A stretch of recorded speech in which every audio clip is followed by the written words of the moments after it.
seeking an 8th title and their first since 2019 after playing just 3 games in 2020 and not playing in 2021. Tufts has made back-to-back title games in their 3rd national championship weekend appearance, all in the last 3 seasons. But they're still looking for their first national title. Welcome to Division III Women's Lacrosse Championships from Roanoke College in Salem, Virginia. I'm Dave McHugh alongside Monica Moore. Hey, Monica, this is NESCAC foes meeting for the 3rd time this season, and Tufts has a win over Middlebury just a few weeks ago. This should be good. I think Middlebury has a little revenge on their minds, Dave. You have to remember Tufts snapped a 42-game winning streak for Middlebury, defeating them by 1 in the NESCAC championship. This is going to be a good one today. It should be. Hey, both teams have plenty of experience, as we know. But it's the freshmen that are stealing the show, and yesterday that was Margie Carden for Tufts. She was nothing short of tremendous with a career-high 7-goal performance. And remember, she had 5 goals in the NESCAC championship. When it is time to step up and play larger than life, Margie Carden is the player that you want out on the field. Yeah, she's a freshman, and of course for Middlebury, they've got Hope Shue as a freshman. Talk about freshman phenoms. Hope Shue had a great game. She's had 7 goals in the last 2 games in this tournament. Players focus a lot on Jane Early, and Hope Shue, number 2, can deliver for the Panthers. So those two are going to go against goalies that are playing pretty well, and for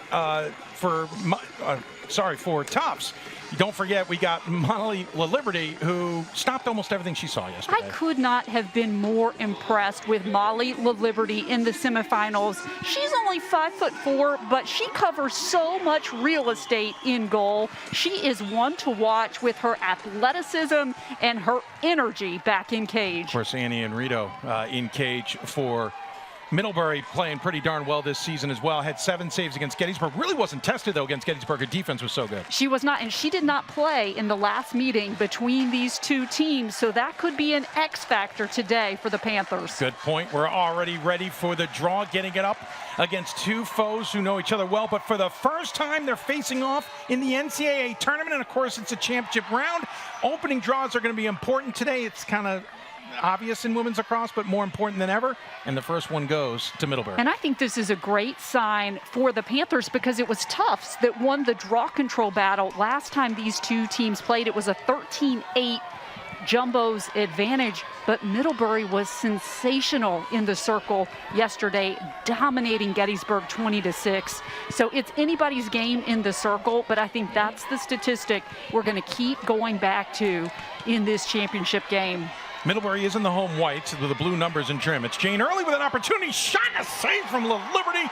That's a way to start things off for Tufts. That gives the Jumbos so much energy when your goalkeeper, Molly LaLiberty, steps in, makes a big save like that. But I will say, we noticed this yesterday, Dave.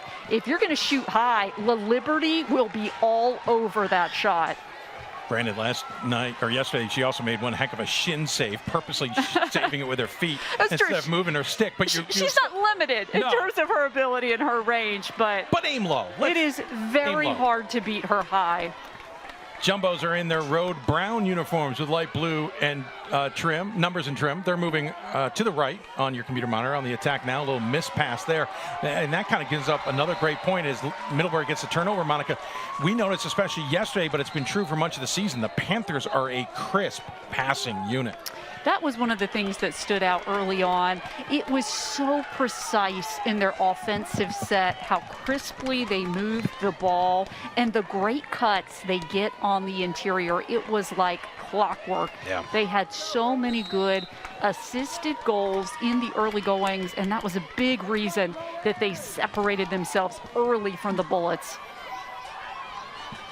Middlebury with a whistle will cross into the offensive end and get set up here on another offensive look coming in. Middlebury to the weekend averaging, or actually coming in today, 16 goals per contest. They got the 2nd best, stingiest defense in the country in Division III, averaging less than 6 goals a game. That was true yesterday, allowing Gettysburg just 5. Shot and Early scores. Jane Early, you just can't deny her. We were marveling yesterday that despite all the defensive attention that she got, she still had 5 points in that contest.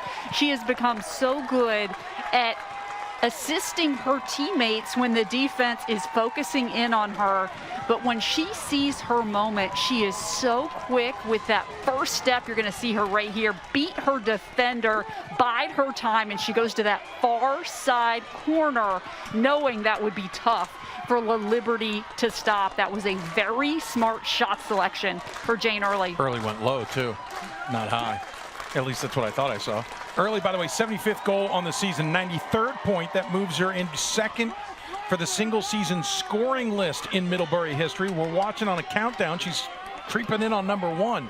We'll see if she gets there today. And she's right back in the draw control circle. She really doesn't take a lot of plays off for Middlebury. She was very strong in the circle yesterday. She and Mackenzie Smith alternated responsibilities, taking the draw for the Panthers. I thought they did a very good job giving different looks. Kind of a delay here. Is talking to Coach Shute of Tufts. They are the officials, both the alternate official and one of the field officials. Long conversation, a lot of pointing. Now they're going to go over and talk to Coach Livesey, and it looks they're counting players on the field, best I can tell. No, they're going to check a stick. So that's Anna Clark, who is one of the standouts in terms of draw control wins for Tufts. Our crew telling us she broke a stick on the previous possession, and maybe a question about what stick she brought out there. That's a little odd, but we're going to get underway. Strange little pause there. Of course, we've got some of the best officials in women's lacrosse here today. We had some really good ones in D1.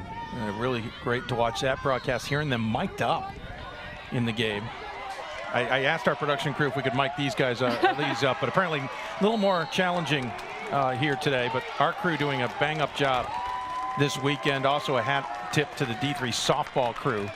6 games yesterday. I dropped by yesterday, and they were doing well. So. And speaking about doing a great job, this draw control unit for Middlebury, Nichols working so well with Jane Early there to win that possession. I think this is a very good sign for Middlebury that they have looked so strong in the circle. I think another important point to make is you may see that line with Hope Shue and Nikki Moormile that was so strong yesterday, that's the second midfield unit. They're not even out there right there. That gives you a sense of how talented this Middlebury offense is and the caliber of midfielders that they have on their team. Tufts came in to the season. There's a turnover there on a missed pass. We'll give it back to the Jumbos. Jumbos came into the weekend averaging about 55% winning draw controls at about 14 per contest. Middlebury came in winning about 58% and 14.5. Though the Jumbos struggled yesterday against TCNJ for much of the game before late in the game finally kind of figuring that all out. They did. The numbers don't really tell the story because TCNJ won that battle 14-13, but Tufts really came alive at the end winning some of those draw controls, and so I thought they might have figured some things out. Opportunity here as Clark comes in but then loses the possession, and Middlebury's going to get the turnover doing the heavy lifting there. Erica Barr with a monster ground ball for Erica Barr. She is one of the quickest and most athletic players out on the field. That's why you see her on the draw control circle, and that's why she's so dangerous defensively as well. The speed of Newman there on display. The Needham, Massachusetts sophomore going from 0 to 60 in a couple of seconds. You know, people think sometimes that defenders are slow. That's why they play defense. Right. Take a look at Erica Barr, Chloe Newman, some of these players out there, they are lightning quick. Agreed with you. Middlebury with another opportunity here. They've got a 1-0 lead here on the Jumbos. They've also got a few shots, whereas the Jumbos haven't really gotten a look on cage yet. And first look here, Hope Shue and Nikki Moormile, their midfield unit is now out on the field for Middlebury, so it's a different look. Oh, the Liberty snags that out of midair on the high shot from Rowley. You can't go high. And the Liberty pumped up, though, because then a mistake on the clear, trying to get it over to Leon. And Leon couldn't control it, so Liberty both pumped on the save and then really ticked off that one didn't get cleared. Opportunity coming down the middle, it scores! Jane Early with 2 shots. And that's one way to beat Liberty. What a great quick first step again by Jane Early, going inside and up over top. What an impressive showing by the junior. Once again, beating her defender. It was great help defense coming over and then going right over top. The goalkeeper, Jane Early, and the Middlebury Panthers are rolling so far in this championship game. Well, enough that the coach decides we need to talk things over here. Down 2-0 early, 9:57 remaining in the first. She calls timeout to discuss things with the Jumbos. And listen, the Liberty's already shown that she's on top of things. She stopped the first one from early. She had that snag right before the turnover on the high shot by Rowley. But she's also given up two to Jane Early, coming down the middle and coming down the corner. One thing they want to talk about right now in this Tufts huddle is you've seen what Middlebury can do. You cannot turn the ball over after a big defensive stop like Tufts had. That is such a momentum grab by Middlebury. We talked so much yesterday about how laser focused the Panthers have been in this tournament, and they come in today and they are nothing but business out on the field. They're really winning a lot of the 50-50 plays right now. We talked about that big ground ball by Erica Barr, and I think that's giving Middlebury a big advantage. You see the shots right there. Some of that's winning the draw controls, and some of that's the great defense we've seen on the Panthers' end of the field. So we're off to an early start here between the Jumbos and the Panthers in an all-NESCAC championship. We should point out in D3 men's lacrosse, it was an all-Liberty Conference championship game between RIT and Union. That game, the appetizer to this one, let's call it, or the salad course. I guess the appetizer was the D1 women's championship game. We'll talk about that, but hats off to RIT. Back-to-back champions. If I remember correctly, I'll admit, two games going on simultaneously. You might have this backwards. I believe they came from behind at halftime against Union to get that victory up in Hartford, Connecticut. So hats off to the RIT Tigers. And hats off to the Middlebury fans. They are really loud in the stands right now. A big crowd presence for the Panthers with a little choreographed cheer there. Yeah, and Hope Shue again on that draw control, doing a great job for Middlebury. As we talked about in the open, she really does it all. And for a freshman, the impact that she makes from what she does on offense to what she does with the draws, she is going to be one to watch for years to come. Early on, this field is slanted to the left as Jane Early has an opportunity and peels off. So far, Middlebury in control of possession time. Coming around goal line extended, it is Coughlin. Hands it off, and it's Mormile. Mormile tries to dodge, cannot. They'll go behind the cage and set up from here with the Panthers. Yeah, now Mormile is a player you really have to keep your eyes on because we were so impressed with her athleticism yesterday. Early with an opportunity, peels off as the help defense comes over. And they'll pass around the perimeter. Possession clock still a little under 40. Plenty of time to work with. Shue with the ball. A little hard hit there. She had 3 goals yesterday, and they're going to get a free position here. She's good at forcing the issue. If you remember in that NESCAC championship, in the last minute of the game, with Middlebury down by 2, she won 2 free position opportunities, was not able to convert on them, but she is good at forcing the issue, trying to drive inside. I love how aggressive she is on attack. It's hard not to spot her out on the field because she does so much for the Panthers. Foul called on Jenna Gibbons. I thought I saw the indication to reset the possession clock, but I must have been mistaken. Oh, way too high. Rare mistake there. I was going to say, you don't see that very often. Hope Shue airmailed it over Lily Reisberg. That's another thing to keep an eye on. We'll talk maybe on the next possession, Monica, how much they use Reisberg behind the goal. Yeah, both of these teams have really good players who can feed the ball inside. We were impressed with May Bryady yesterday for Tufts. Had 21 assists coming into that game, was really good at finding her teammates at the right moment. Feet inside, too high, snagged out of the air by, that was Emma White. And some costly errors for Tufts to start this contest, and a burst of speed by Emma White. White up ahead, score! It is Reisberg with the tally from White, and it's a 3-0 early lead for the Panthers. Well, you don't see this every day. The assist to Emma White, who we already talked about. She's the speedster. This is her first assist on the season. And then, of course, Lily Reisberg is usually distributing the ball, even though she's a good goal scorer in her own right. But that was all created by number 6 in White. We've talked about these costly turnovers for Tufts, and Middlebury is making the Jumbos pay. This is number 6 in White, the speedster.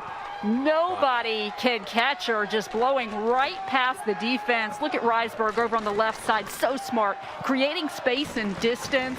A great find by Emma White. Well, Leon also kind of had to make a 50-50 choice on which person she was going with. By the way, Reisberg, 3 assists yesterday, has 48 on the season, 70 points. That's her first goal of the weekend, 23rd overall. But as you said, for White, first assist, first point of the season. Big one there. 3-0 lead as the Jumbos get the This is a huge draw control win for the Jumbos.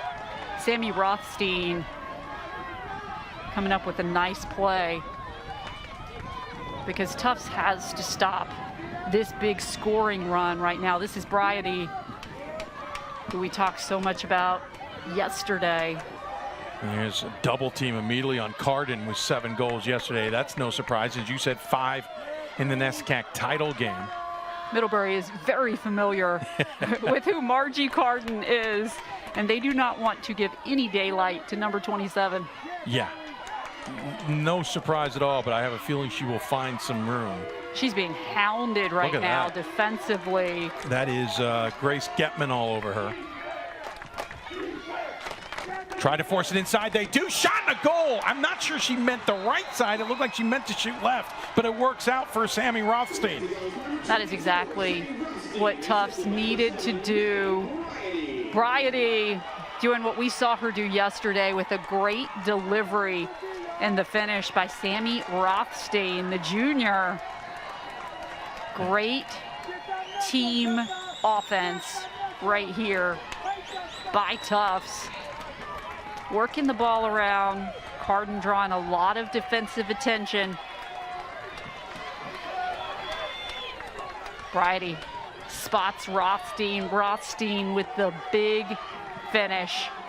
Bryady just has great vision, looking in the interior, placed that ball perfectly for Rothstein to finish. That's her first goal of the weekend, and that's a big one for Sammy Rothstein.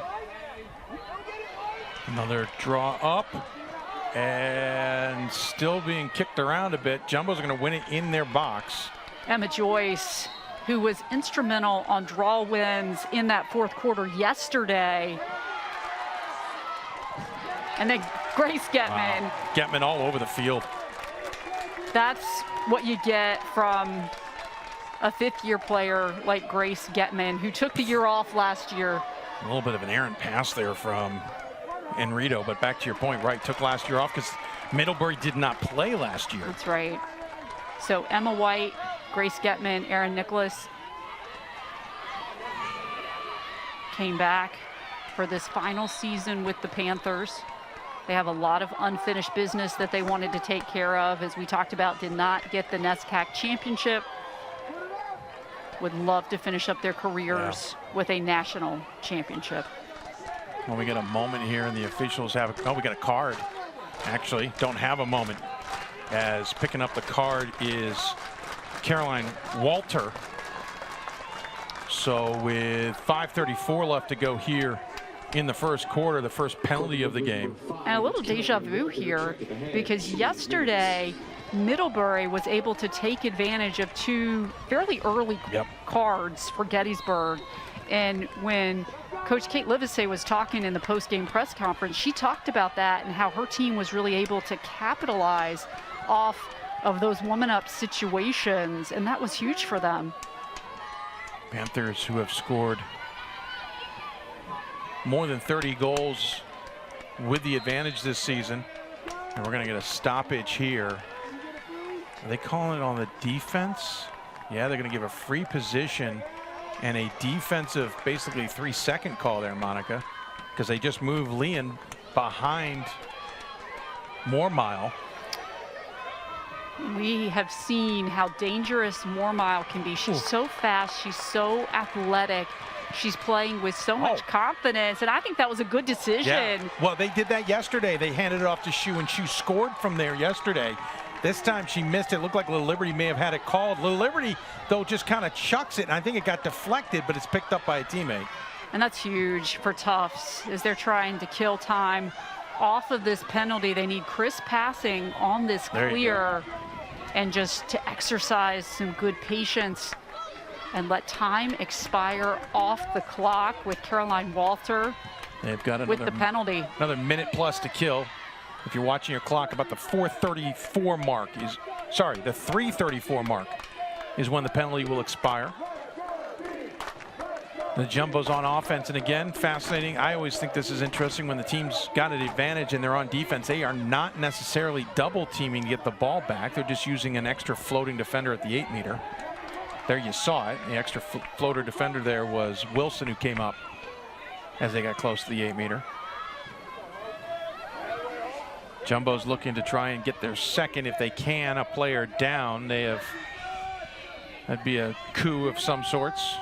It would certainly be a way to shift the momentum in this game because it has really been all Middlebury in the first quarter. Got about 20 more seconds left, kind of peeled off there. They've got it actually, the possession clock and the penalty clock are almost in sync. This is Carden up top. And Carden's going to have to force a shot possibly here. Nice feed to the goal line. Extended pass in front. Nobody home. Erica Barr continuing to be dominating in this tournament.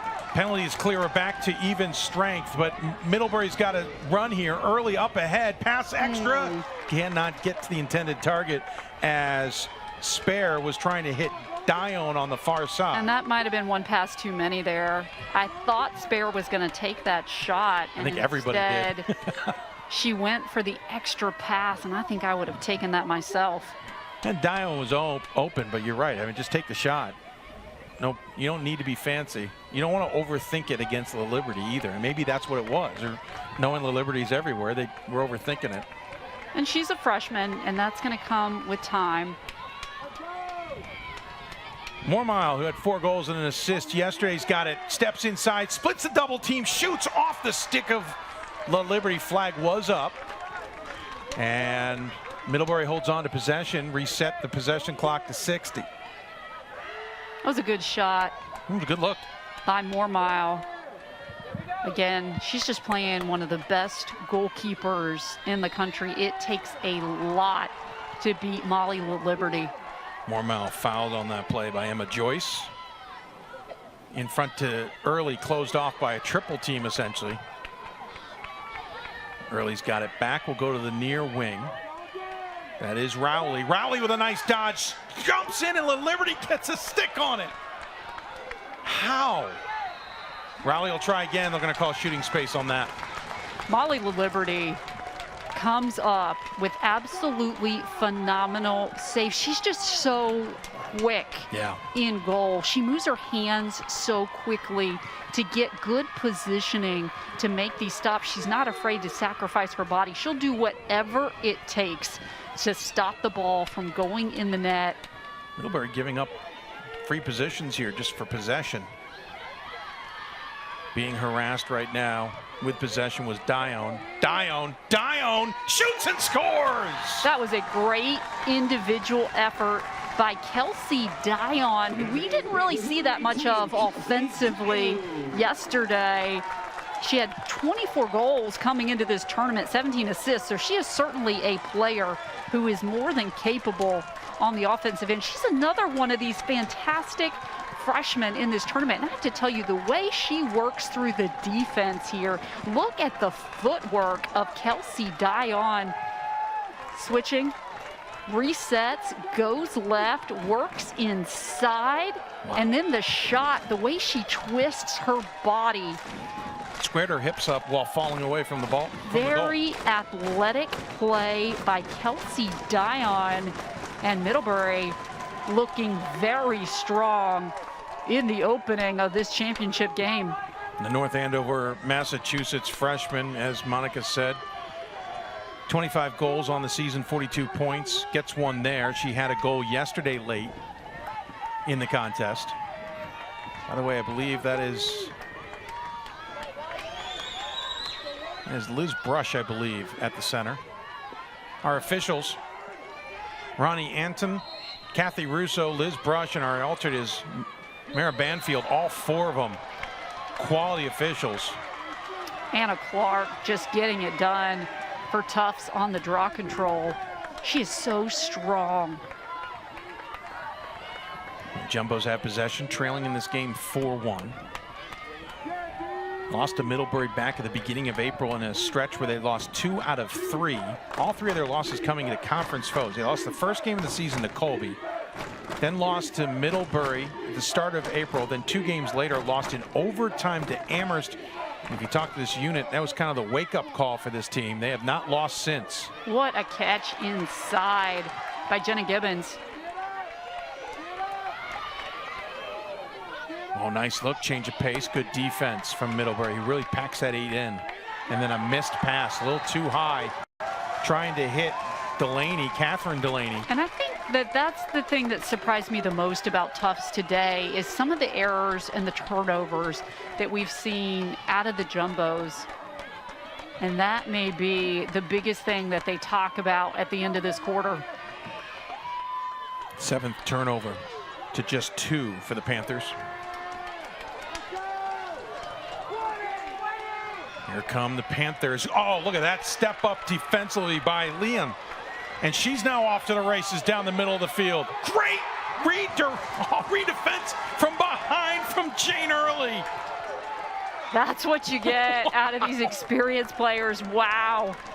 You do not ever give up on the play. And another timeout call. No, that's the end of the quarter. Sorry, lost track of the clock. What a finish of the end of the quarter as you see the great defensive step up, Monica. But it's Jane Early coming from behind here. Look at the speed, the closing speed, and the timing of Jane Early with that stick check to knock the ball loose. What an opening to this quarter and this game as these two teams who know each other so well have started with a bang. It is the Panthers of Middlebury up to a 4-1 lead at the close of the first quarter. We'll be back with more of the Division III Women's Lacrosse Championships on NCAA.com.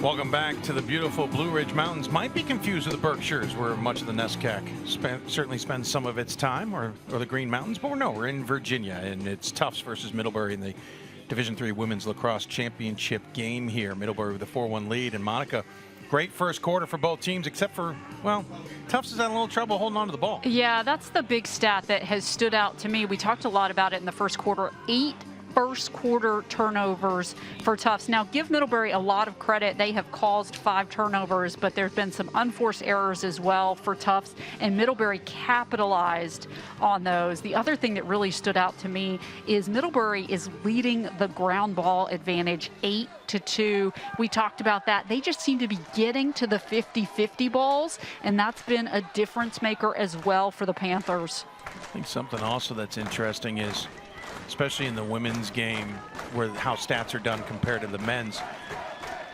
there's been some almost turnovers that haven't become or be ground balls because the Jumbos have gotten to the ball, but they've almost risked even more than what the stats have shown us.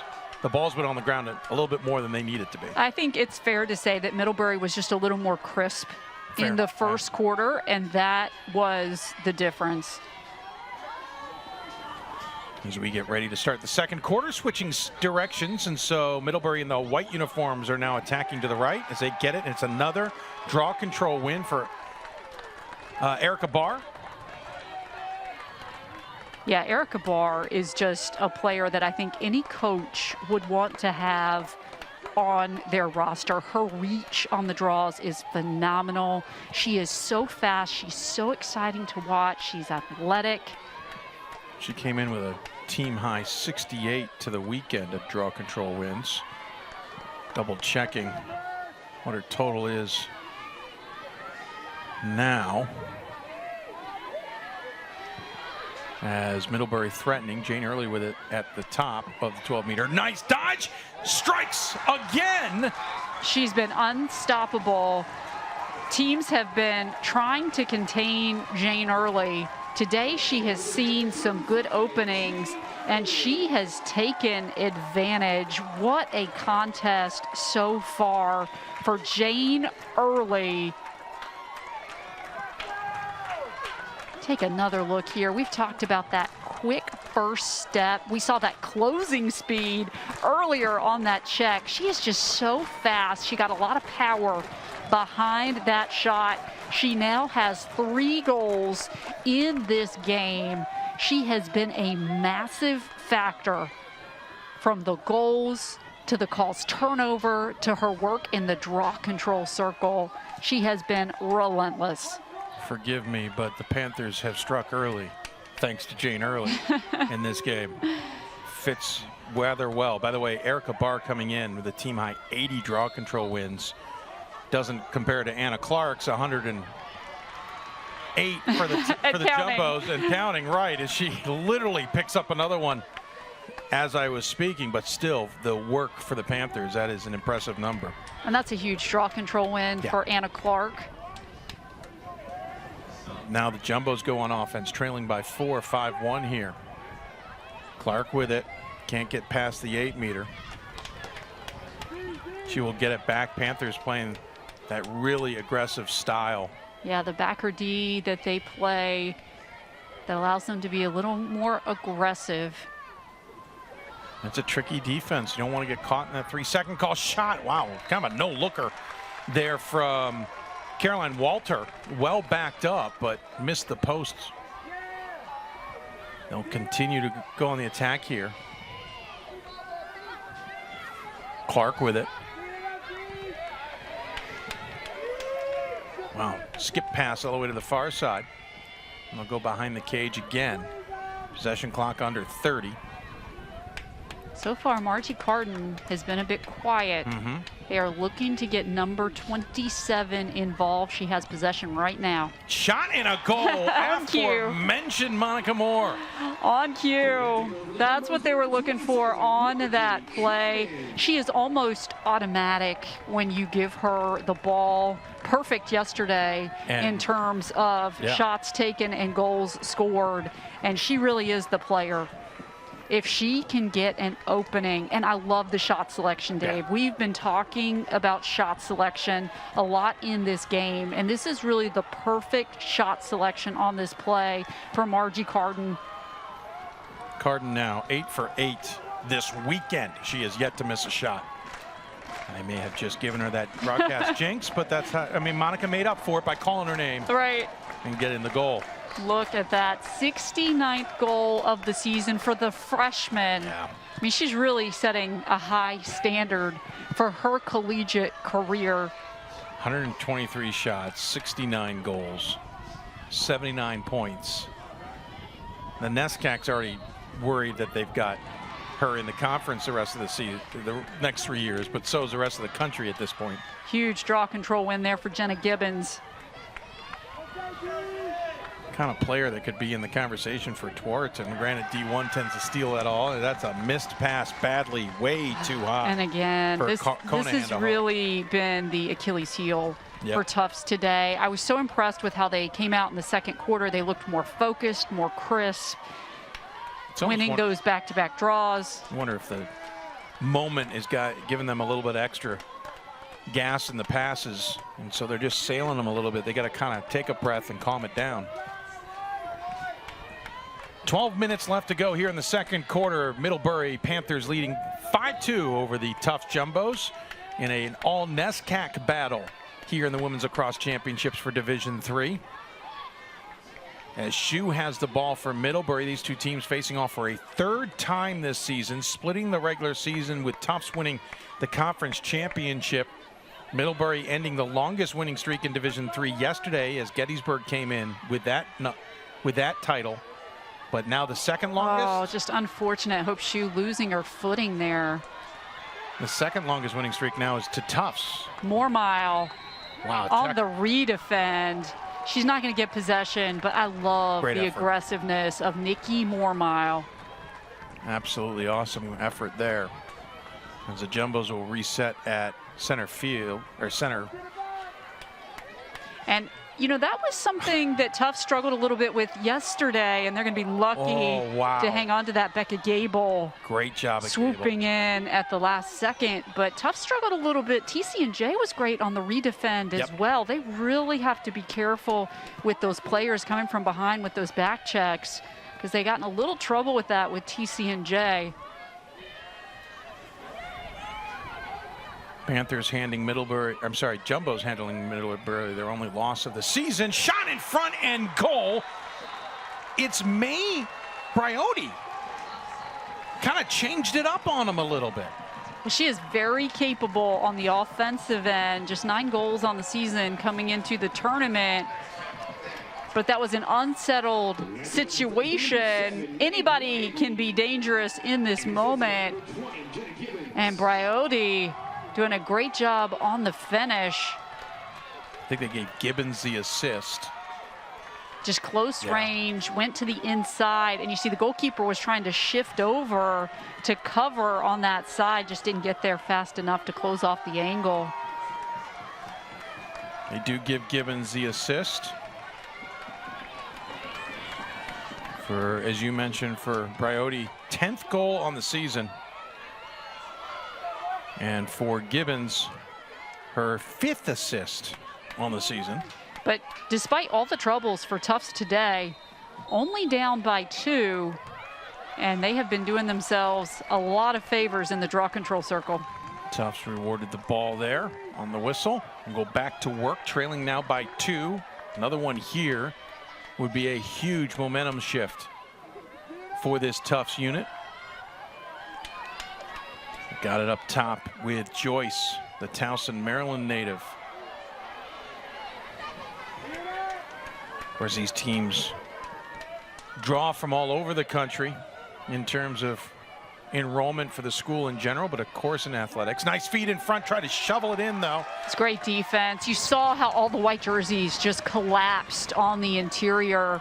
Alstein tried to shovel that one there, and Annie and Rido was all over that.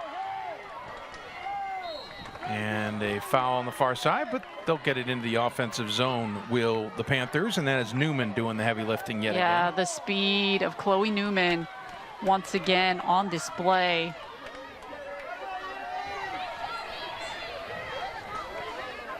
Nine and a half left in the second quarter. 5-3 Panthers and Jumbos.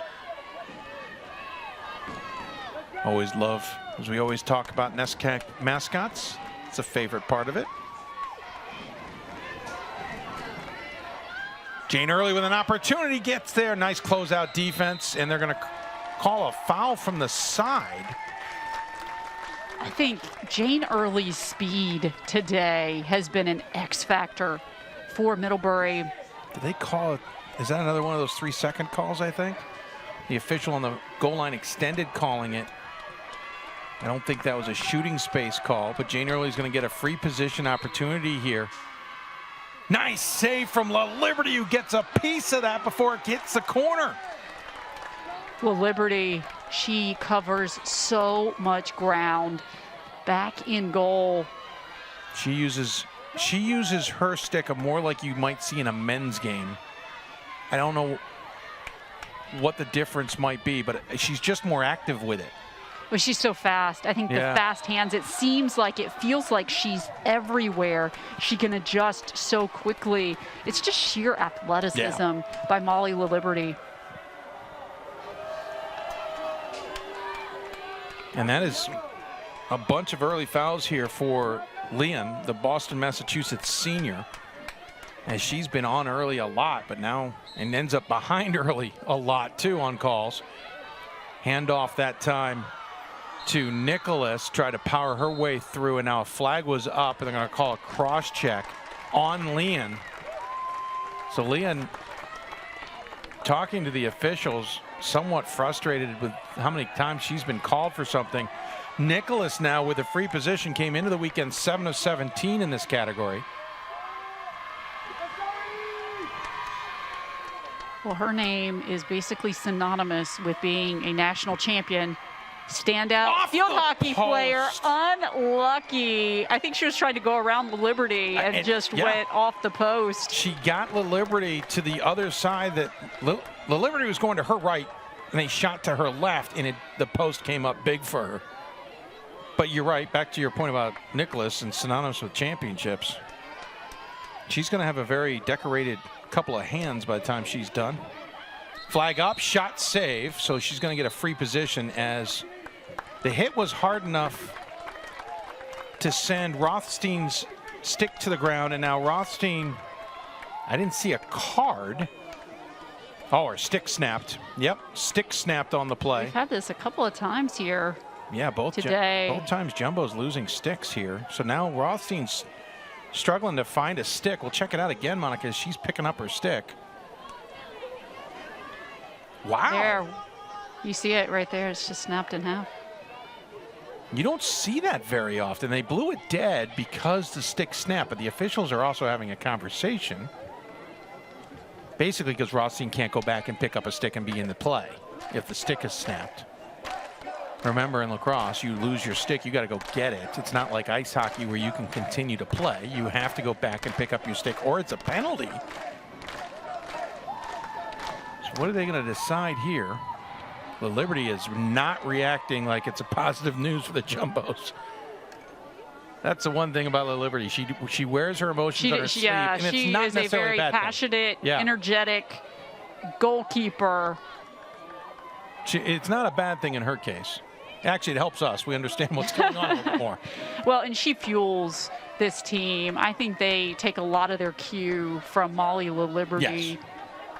By the way, it's just going to be Middlebury possession here. 40 seconds on the possession clock. So no free position or any extra opportunity here. But we get a whistle from the far official. And we're going to have they're probably double checking what the possession clock should read.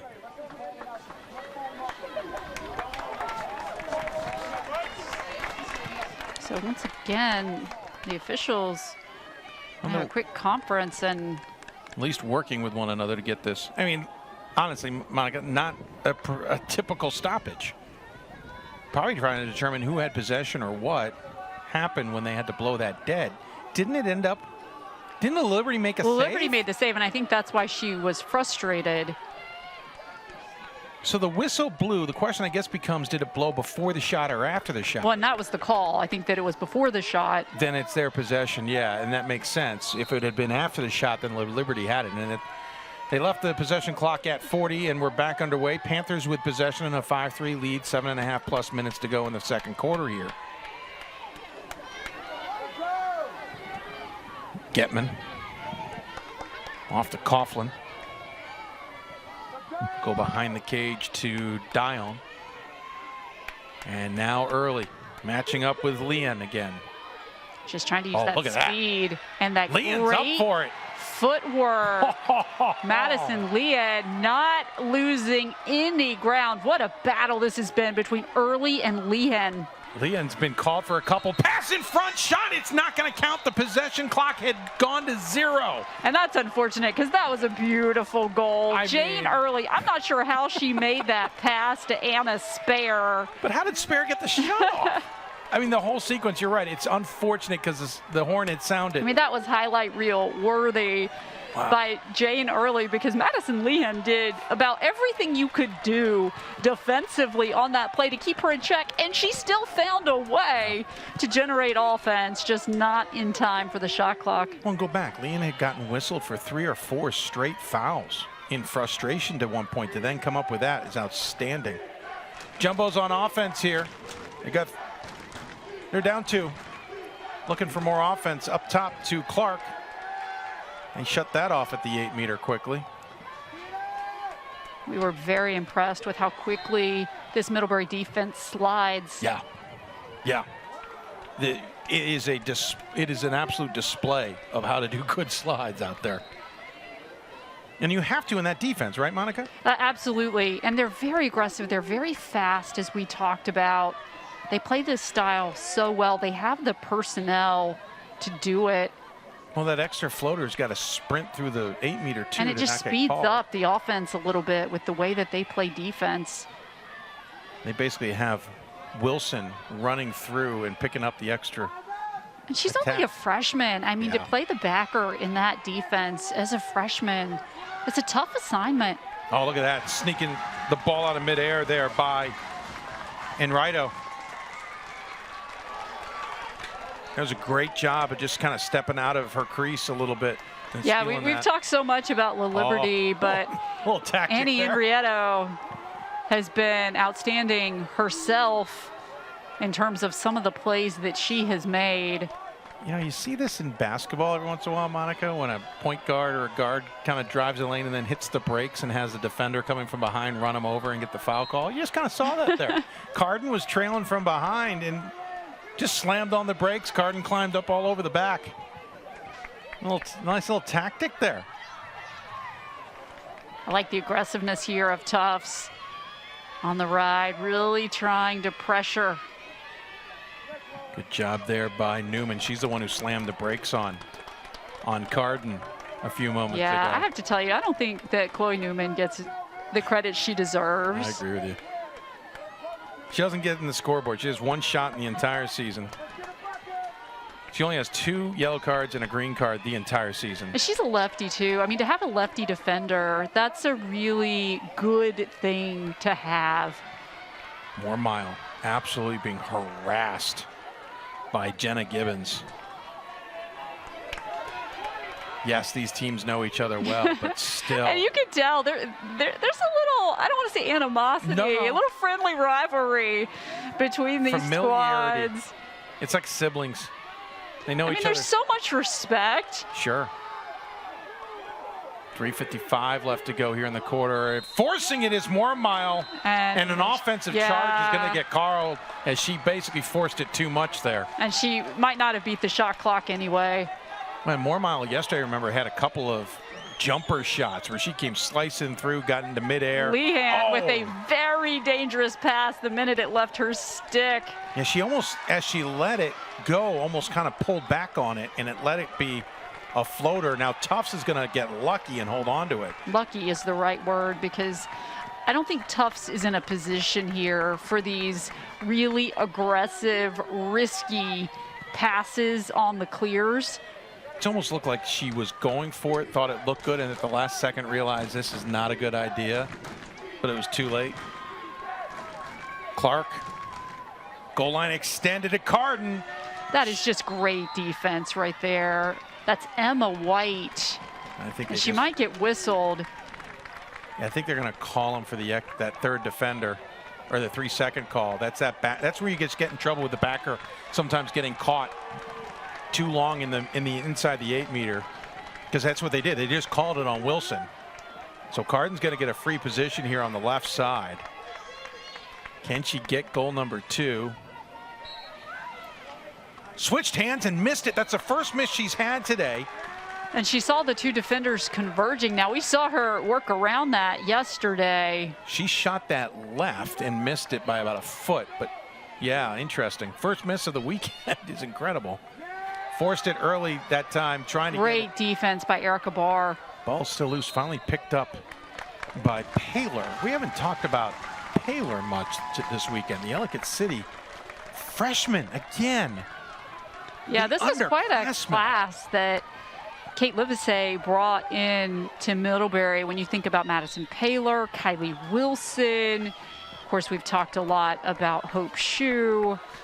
Paler went to the McDonough School. That's down the street from me. I know and exactly where that is. Synonymous with excellence in girls high school lacrosse. McDonough, and of course, Notre Dame Prep. Maryvale, not too shabby in Baltimore in girls lacrosse. You and I called. Didn't we call that Notre Dame McDonough game? Or I've called numerous for McDonough. I love to watch that team play. Of course, they had the longest winning streak. And that's the game you and I called. We called the game Notre Dame beat them in. That ended that thing, I think. What a tremendous job they have done with that program. Yeah, absolutely stunning. Interesting enough, I don't think any Notre Dame ladies here today. We got McDonough, we got Bryn Mawr. Shot how Liberty went real low on that one. Had the entire upper half of the goal available, but just missed it. 1:15 left to go here in the half. 5-3 lead from the Panthers. 17 seconds on the shot clock, so Middlebury's really going to have to be aware. Shu cannot do anything and gets absolutely clocked by Early. I think she got bailed out there because Middlebury was in a little bit of trouble. Well, Shu was going to the ground already, and I think Early just kind of gave an extra shove, and it made it look worse than it was. Shu will only start from the 12-meter. The clock will not reset, so 8 seconds here. Nice pass off, but great closeout D shot. Liberty got that with her feet. Again, she really can make those saves. And then the outlet pass, Monica. She hits Clark in stride in the middle of the field, and then the back check from Jane Early. You know, we talk so much about Jane Early in the draw control circle, and we talk about her ability to score goals and to assist her teammates. But what you don't really talk about is the caused turnovers. I mean, she had 8 coming into this weekend, but let me tell you, some of these back checks by Jane Early have been game-changing moments in the first half of this game. Whistle with 8 seconds left and a card to Liam and for a hit to the head. I know it's been a frustrating day for her. Of course, the officials have to make this call. And that's the second yellow card now for Tufts, so that's something to keep your eye on. Good call. They don't need to do much here. I mean, they'd love to get another goal and double up the Jumbos if they can with 8 seconds left, but it would also kill off the penalty they could take advantage of in the second half. Early with it. Comes to the near side. Switch hand shot, and Liberty got a foot on that one too as the horn sounds to close the first half. Wow, what a way we finished that one. The back and forth between the two possessions and the transition was amazing. I tell you, the stars have come to shine. I think Jane Early has been tremendous. I think Molly Liberty has been tremendous. I cannot wait to see the second half of this game. And they might make changes, they might make adjustments, or they might just be stubborn and go right back at each other. Halftime between Middlebury and Tufts. It is 5-3. The Panthers, the number 2 ranked team in the country, leads number 3. Here at halftime, the Division III Women's Lacrosse Championships. Get a break. Join us for the second half. It should be a dandy for the women's title on NCAA.com. Recognizes the importance of officiating.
So I got an apartment across from the bar, cooking raw in my fridge. Still I'm not feeling raw.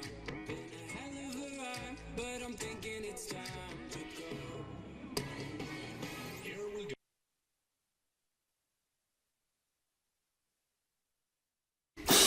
Gorgeous day here in the Roanoke Valley for Division III Women's Lacrosse Championship title as Middlebury and Tufts from New England at halftime, 5-3. Great weather, great game so far. Monica Moore joins me. I'm Dave McHugh, and Monica, go back to the pun because I like it. Middlebury struck early thanks to Jane Early.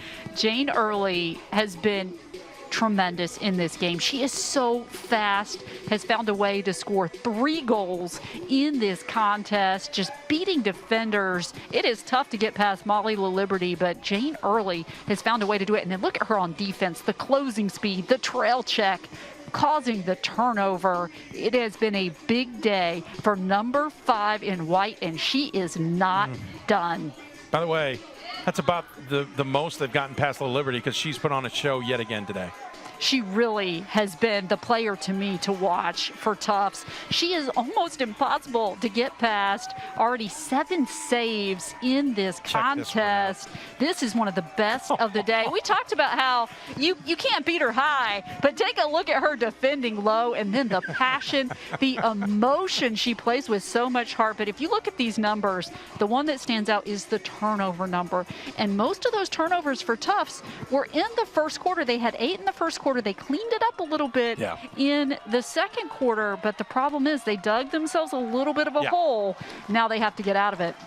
And welcome back as we get ready for second half action. Again, she's Monica Moore. I'm Dave McHugh. Thank you for joining us here as we get ready to start the second half between the Jumbos and the Panthers, and we'll switch directions. And Panthers now going to the left, defending to the right, wearing their home whites with blue numbers and trim. The Jumbos in their brown uniforms with light blue numbers and trim. They're now with possession, winning the draw, going left to right.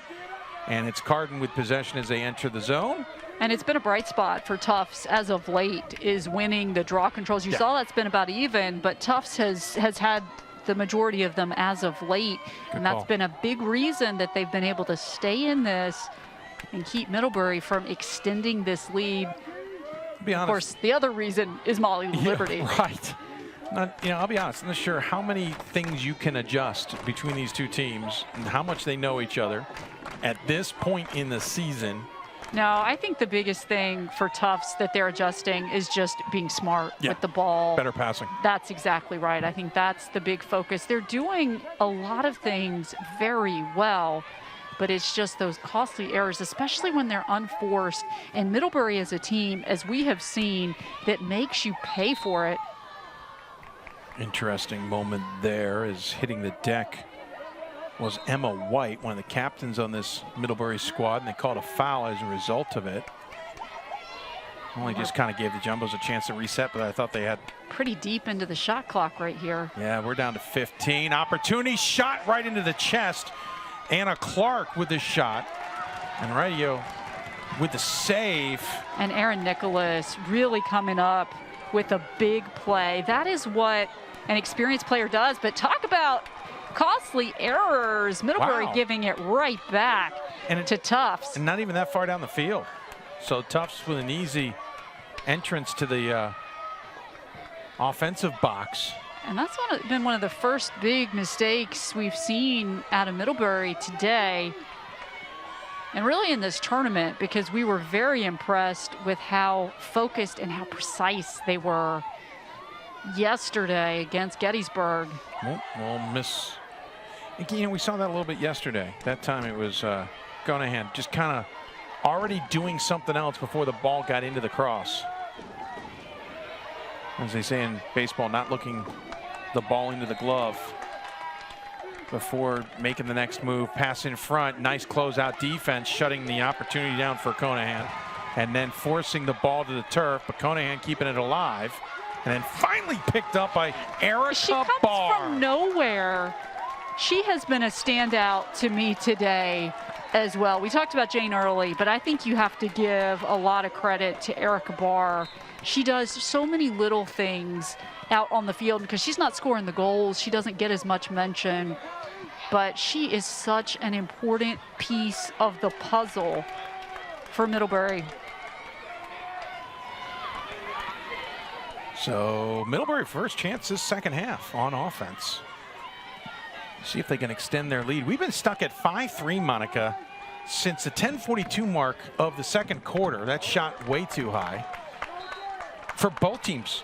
You don't tend to get that kind of stagnant, but that's yesterday how good they both everybody scored is. 18 goals, Right. so a little different today, but it's really credit to this defense for both of these two teams. Yeah. We have two high caliber goalkeepers. And these two teams are fairly evenly matched, as the regular season and the conference tournament shows. Little Liberty with the snag out of midair there. I mean, these are two of the best in the country, hands down. You really couldn't have scripted a better championship. Well, they were essentially, what, 1-3 in the bracket. If you were to seed a bracket, you don't do that in Division III for the most part, but the way they were treated in the brackets. And Leanne brings the ball down into the offensive end and will She got helped retreat. a little bit getting across the restraining line Yeah.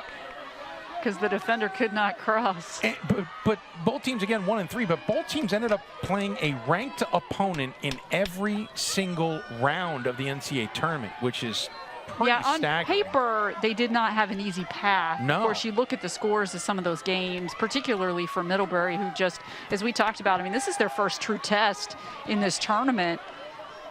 Nice job of keeping the ball alive there, and stepping back in is Gable, but the possession clock down to 25. Well, again, both teams have played a ranked opponent. Middlebury's now, this is their 17th ranked opponent of the season. They played 9 straight. Yeah, I'm the not- strength of Oh! schedule. All kinds of bodies flying. And we're going to get a card here, and that's the third Yeah, that's a For third on Tufts. Tufts. in this game. In the And that's meantime, Wilson Caroline Walter again, I believe. Wilson got bent backwards. Yeah, big hit there from Walter, who got the first penalty called on her today. Or for the team, I should say. That's her second and now third. And what that means, if you're not familiar with women's lacrosse, is this is unreleasable and will be for the rest of the tournament, or the game. I guess it's tournament too. The penalties be unreleasable, meaning Middlebury can score as many times as they want to, and it won't go back to even strength until the clock is done, which will be at about the 8-minute mark.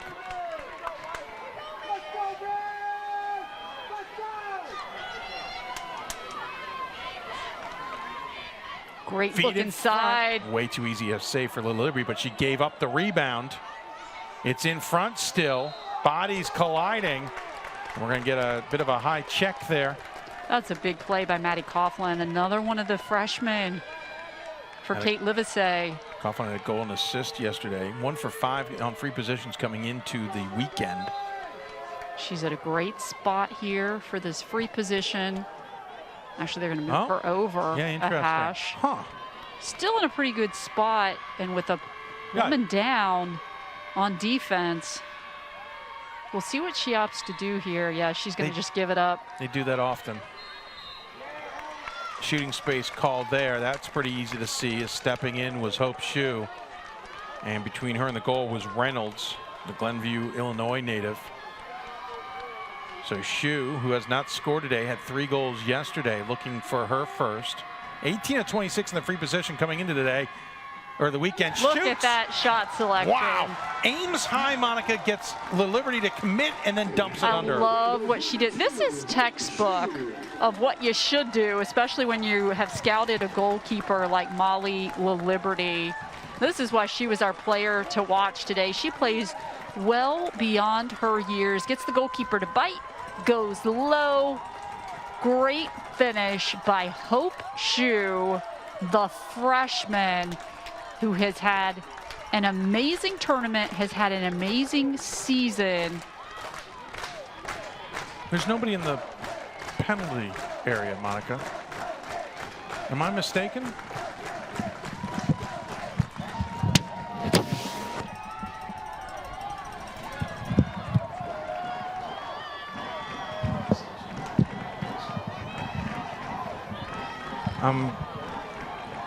Interesting. So this is a big momentum moment right here for Middlebury. What the Panthers want to do is grab hold right here. This is a big draw control for them. Meanwhile, for Tufts, this could be a game-changing moment. This could be our biggest draw control of the game, and it's won by Erica Barr. We're back to even strength, by the way. I thought it was 3 yellows, men unreleasable, but maybe we missed something. It wasn't the type of foul to give a green card, right? So I'm trying to see if Walters is out there as well, because another theory is that Walters is DQ'd, but we're not positive. We'll keep an eye on it. Maybe I missed something. But it doesn't matter. It was an extra attack goal anyway. Yeah, warming up goal for Hope Shoe. And it was a spectacular one. It is so tough to beat La Liberty. Great defense there by Tufts. Wow. And key, they needed that. They absolutely needed that. That was Jenna Gibbons. It's hard to miss her. She's 5'10" out on the field. I walked past her yesterday after the game. I was like, oh, wow. Maybe they're underselling you at 5'10". Opportunity in front, shot, just missed it on the near post by That's Margie Cart. I thought it was 28. Conahan? Might have been Carden. Oh, what? Okay. Numbers are very similar, but that's what this defense does, is it speeds you up a little bit, which forces some of these wide shots. 8:03 remaining. It's just absolutely swarming. The white jerseys Yeah. seem like they're everywhere. It seems like there's a lot more players out on the field than there Pass are. in front, shot. It stopped before it gets out of the cross. What a right Emma took White. the shot. Yeah, but the defensive stop there never even got to the goal. 30 seconds left of the possession clock. Dumped in front. Wright can't do anything with it there either. Oh, guess who picks it up? Carden. What a save on the near post. Henrietto coming up huge on that stop. But I have to tell you, when you watch this defense play, this Middlebury defense, you have to keep your eyes on number 6 in white. It is Emma White. She is absolutely tremendous in the way that she moves defensively. Into the zone. Middlebury with 7:10 left to go in the third has doubled up the Panthers, lead 6-3. I guess I'm not surprised this is not a high-scoring affair, but the Jumbos need to find a little bit of offensive pace here. Well, I don't think anyone expected a high-scoring affair. First of all, because of the last game was 9-8. Second of all, the defenses. You have Liberty on one end. You have this backer defense that Middlebury runs, which has been very difficult for any team to deal with all weekend long. Early. Yeah, the defense that This Lehan battle has been playing between on her. Lehan and Early has been a fun one to watch. And Early's taken advantage when Leon's not been on her. But Leon's been called for some fouls, but she's not backing down either. It's been pretty impressive to watch. Coughlin with it. Coughlin with a chance. Leon comes in to give her a hard time. The ball sails way high, but it's backed up by DIII. Early has a chance in the middle. They couldn't find her. Forcing it now. We get another whistle. Yeah, Hope Shoe using her speed and quickness to create once again. A little dejected look there from Anna Clark. We're going to get a free position far side for Shoe. Shot clock did not reset, though, so there's 1 second on the shot clock. So Shoe's going to have to shoot, but she's at the worst angle possible. Shot, save, went off the post a bit. It looked like the Liberty got a piece of it, then went off the post. It resets everything. Interesting, the players are like, well, why don't we just get the ball? Well, because it hit the goalie. It resets, but Jumbos come out with it nonetheless. And Jumbos on offense. And maybe it's early, Monica, but I feel like they got to score.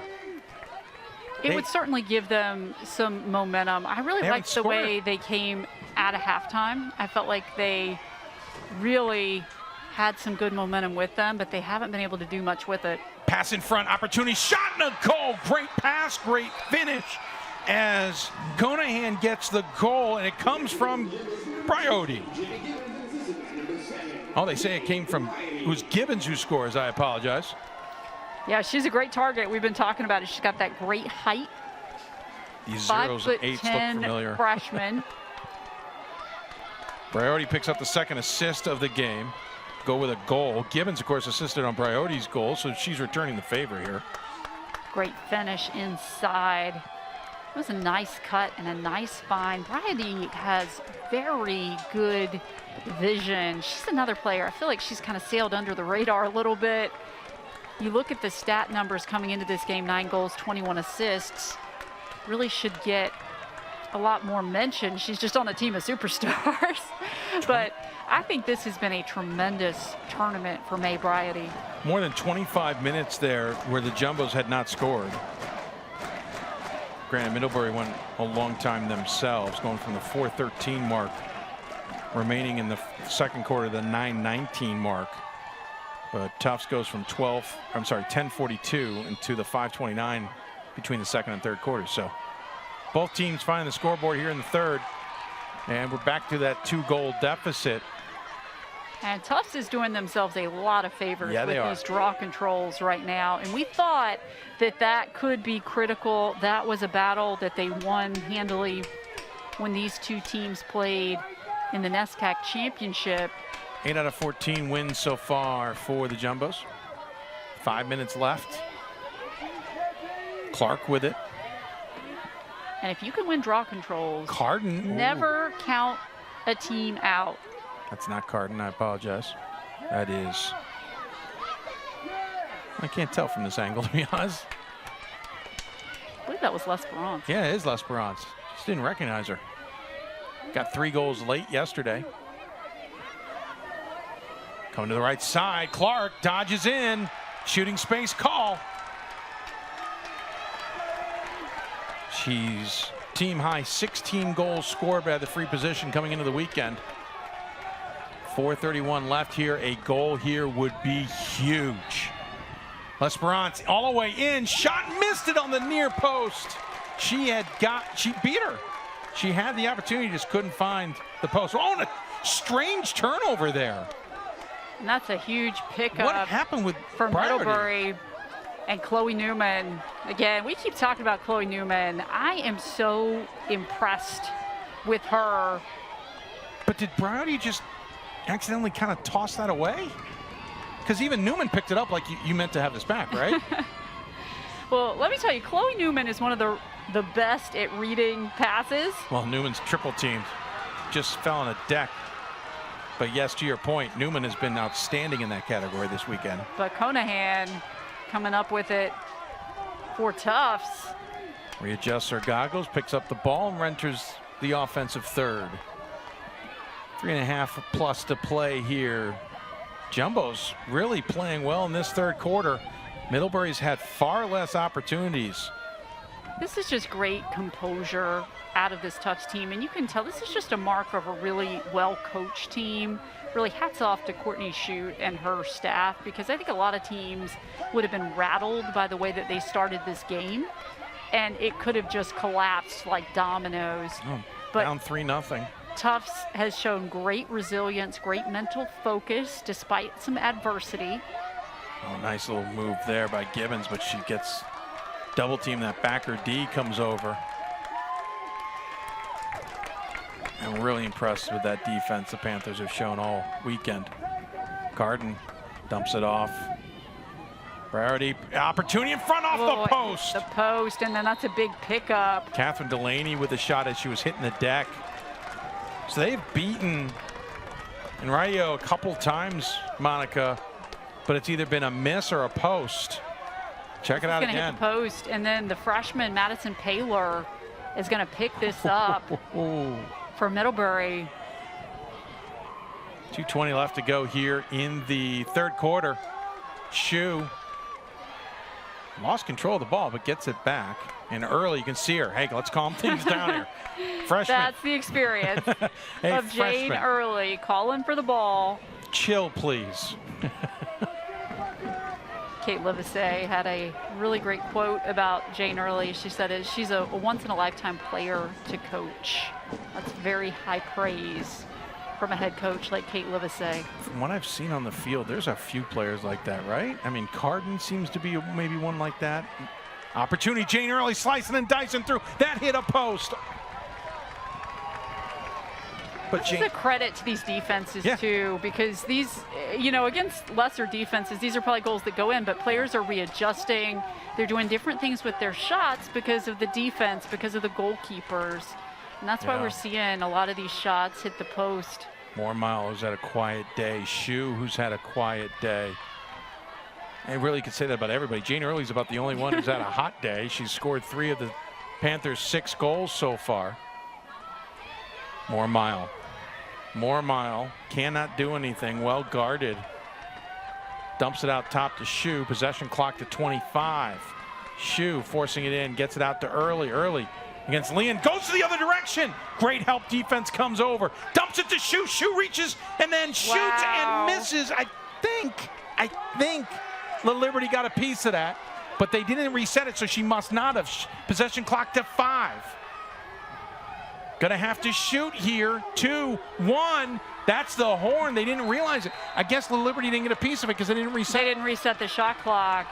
But what a tremendous play by Jane Early, who drew all the defense and created that opening for Hope Shue. And Jane Early kind of playing the mind game there because she's gone to her right all the time against Leon, and that time shook it up and went left, and Leon was kind of left standing. Opportunity the other direction. Back to the goals. Carden can't do anything with it. These two teams kind of frantic right now. And the quarter is going to come to a close. Wow. What a finish to a third quarter.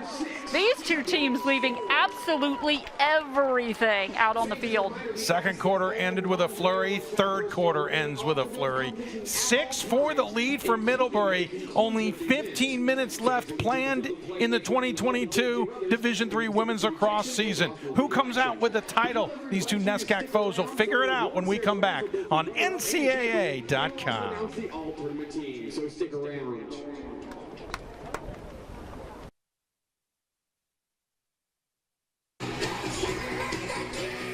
Welcome back. That's the bracket in the last couple of rounds of this Division III Women's Lacrosse Championship Tournament. Middlebury working its way here to the title game. Tufts doing so themselves with a win over Franklin and Marshall and a win over TCNJ, who had knocked off the #1 team and defending champs Salisbury. Middlebury getting past Colby, and then Gettysburg.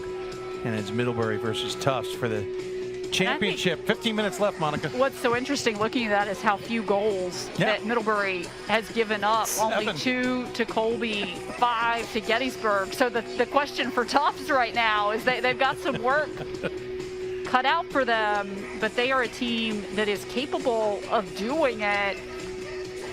They really need Anna Clark and Margie Carden to get going on the offensive end of the field. And that is easier said than done. Only allowed 4.2 goals this tournament, 17 total in 4 games. And this is an interesting switch up in the draw control circle because we have Mackenzie Smith. Jane Early has taken a lot of these draws. We confirmed, by the way, Caroline Walter is out for the Jumbos, DQ'd on 2 yellow cards. And I was mistaken. It's 4 yellows that's unreleasable. I kid you not, I had a game earlier this year, it was unreleasable at 3. So I apologize to the viewers at home, might have thrown things at their monitors. Great atmosphere, Monica. This game is living up to the hype, and the fans have brought it themselves. And that is won by the patience of Aaron Nichols. As we switch directions, Middlebury now going to the right. And I think the experience as well. Well, she didn't overcommit. She kind of waited on it. And Anna Clark blew and maybe past some her. of the field hockey skills of fair. Nicholas. We've been talking about 3-time National Player of the Year. Speaking of that, interesting note about stick sports at Middlebury this season, this academic year. Between field hockey, women's ice hockey, and women's lacrosse, there has been a total of 1 loss. Wow. And that 1 loss came to Tufts with this lacrosse team. We already talked about them snapping that 42-game winning streak. Yep. So it's a little bit of a sore spot. Unbelievable women's stick sports skills at Middlebury. So a national title in field hockey, a national title at home for ice hockey. They hosted the championship weekend. Oh, look, change the direction, but wow. they lost the ball, picks it up, shoots and scores. That's not how you're supposed to do it. Did she do that? We're going to have to see this again because this is a clutch goal by one of the players who came back to play this final year at Middlebury. And when I talked with Kate Livesey before this game, she told me that if she plays well in this tournament, it's going to be an X factor for the Middlebury Panthers. She loses the ball. Great defense by Anna Clark. Gets the ball back. Great placement again. This is the way to beat La Liberty. This shot selection, she went low.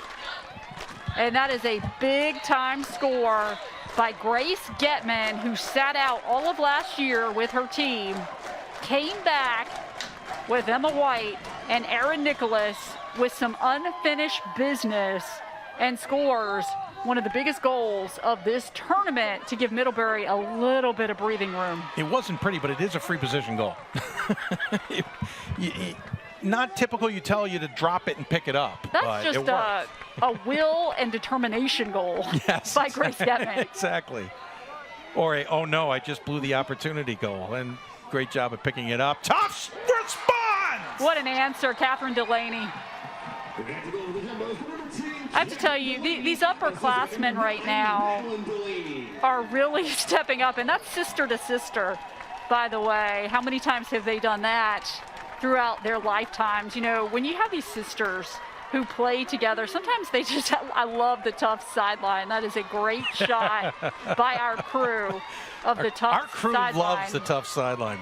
But take a look at the sisters, Madeline and Catherine. That's Madeline on the pass, Catherine on the finish, the bounce shot. Sophomore to senior. Yep. What a way to do that in a title game, right? And it's been such a special storyline having them play on that midfield line together. They wasted no time responding. Just 24 seconds later to get the game back to within 2. 7-5 with 13:46 remaining here in the fourth quarter. And so Middlebury's going to go with Mackenzie Smith again in the circle. Well, she seemed to actually do a good job last time. Body's flying, again. and she does it again. And picking it up is, I think you've heard of her, Erica Barr. Well, she's been a highlight reel herself, just in terms of the hustle plays. She doesn't get a lot in the scoring column. In fact, none this year. But she gets everything else. Draw controls, ground balls, cause turnovers. She is an X factor in everything but the scoring game. You can't score unless you have the ball, and Erica Barr will make sure you get it. So she will get you the ball. Middlebury with possession. I feel like we've been looking at the right-hand side of the field much of the second half. Jumbo's in the third quarter, now Middlebury in the fourth.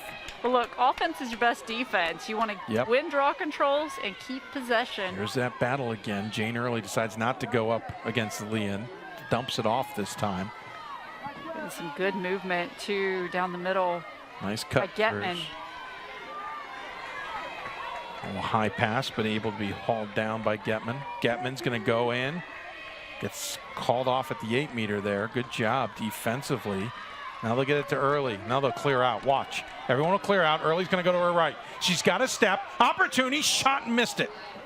And that is just created by Molly LaLiberty because she cuts off the angle.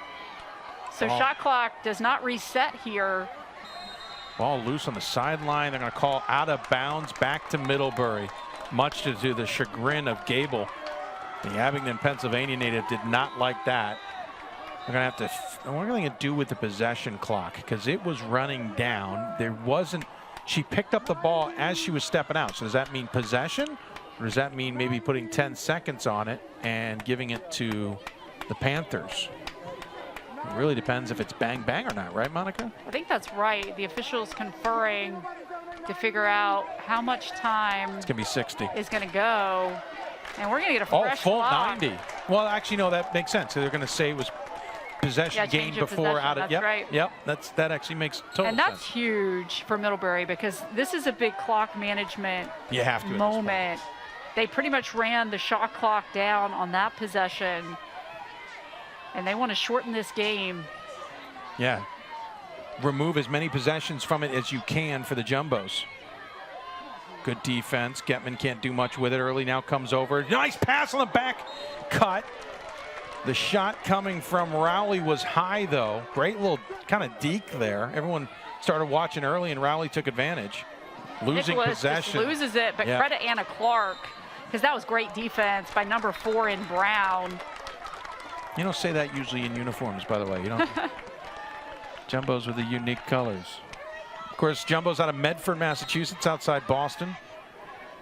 Whereas Middlebury's from Middlebury, Vermont, in the heart of the Green Mountains. All out of the NESCAC, New England Small College Athletic Conference, who have been one of the dominating forces in women's lacrosse over the years. Oh, hitting the deck. Early's got a chance as they have to switch up defensively here. But a good job rising to the occasion there by Ananda Cow. Then losing possession in the back behind the goal. Tufts picks it up and draw a foul. It's going to give them a chance to at least try and clear it out of the defensive end. This is some clutch defense that we have seen out Yeah. of Tufts on these last 2 possessions for Middlebury. It's the first time Early has not been able to redefend today. Into the corner, out of bounds. It's going to Middlebury. Erica Barr. Yeah, if it's not Barr, it's Early. If it's not Early, it's Barr. I mean, Erica Barr is just tenacious in her defensive effort. We're going to get a timeout on the field. It's got to be Middlebury. They had possession. Let me ask you this. I know it's a title game, but I'm kind of curious. Men's game, I think you got to be in the offensive end to call a timeout. I wonder, kind of on the women's game, is that something to maybe bring into it, that you got to be in the offensive third, not be calling it way back in your defensive hole? That's a good question. It just doesn't bother me very much. No, I'm just curious. It doesn't bother me. It just bails out the ride a little bit, but just curious. And great opportunity there. By the way, while we have a moment, not to switch divisions here, but the D1 women's lacrosse game was phenomenal at Johns Hopkins. The Final Four was phenomenal. Went down to the wire. Carolina coming from behind against Northwestern in the semis, and then went mano-a-mano with BC, who's the defending champ. And it's kind of a good parallel to this game because it's hard to beat teams 2 times, 3 times all ACC in a there. season. And so Carolina coming out the victors, the perfect season for the Tar Heels and head coach Jenny Levy. And now in this game, you have a team that lost in their championship. Yeah. Can they pay a little revenge, or can Tufts win both the NESCAC and the national championship? A little bit of an all-conference theme in lacrosse this and we year. have been in for quite a treat this weekend. Just all the great lacrosse, and just you and I have been marveling at how much the sport has grown. Yeah. You see the fans there. This is such a great atmosphere. This is awesome. And we saw a great atmosphere at Hopkins. The place was jam-packed. The love for the sport of lacrosse.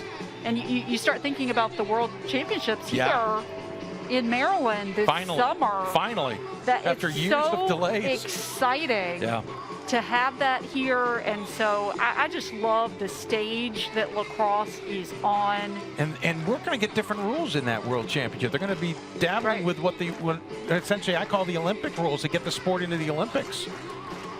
That's been a big thing that Jenny Levy, who's the head coach of the women's national team, has been pulling for. Right.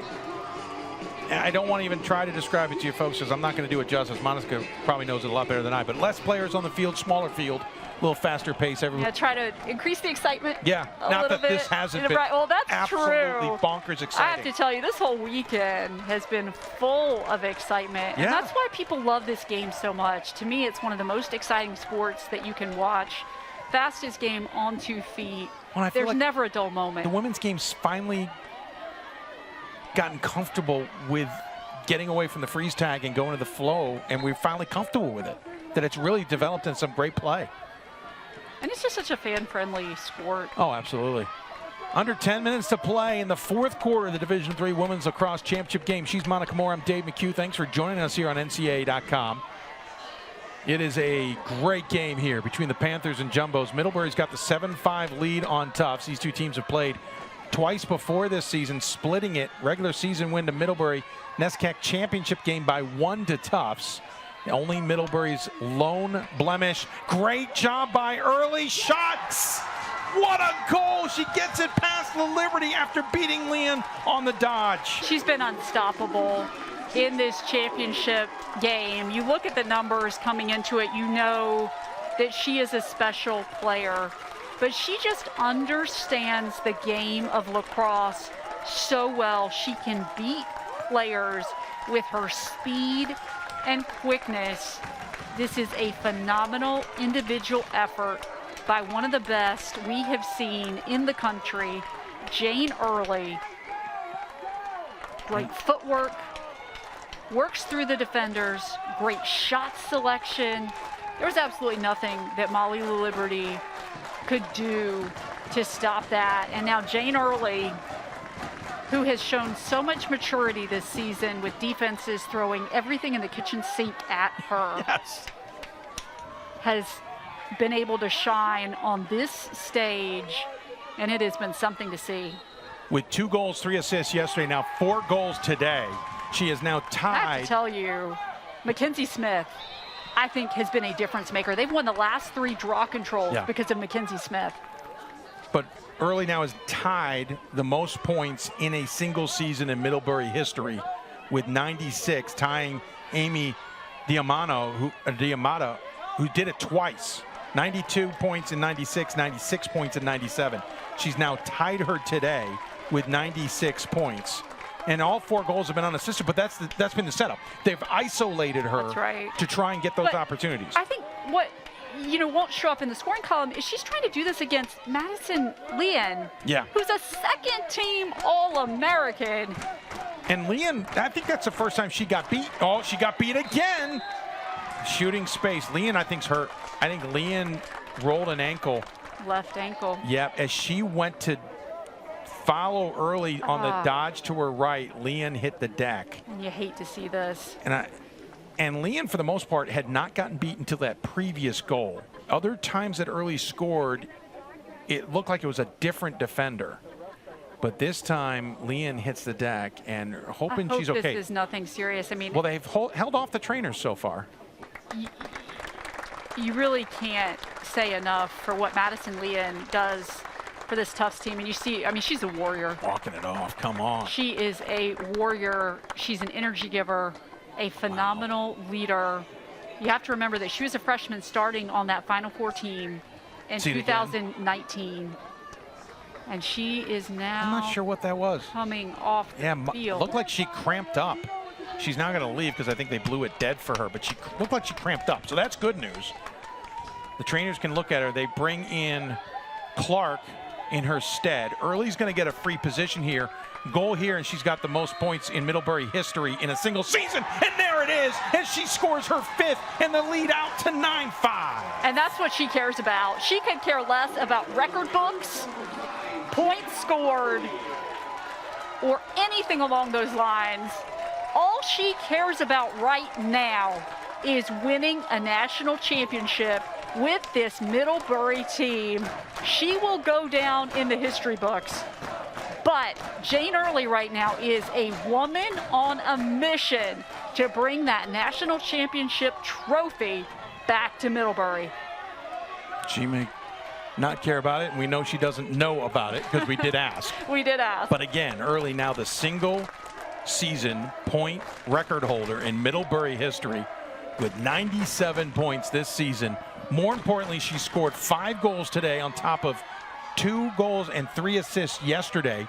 Again, and out to a who I 4-goal believe lead. To be the best goalkeeper in Division III women's lacrosse. That's a good point. 4-goal lead is the biggest we've seen today. 8:23 left. Middlebury trying to put their foot on this championship. I'm going to say it right here. Mackenzie Smith, who is number 26, and she's a bit of a draw control specialist here. She's going to go off the field.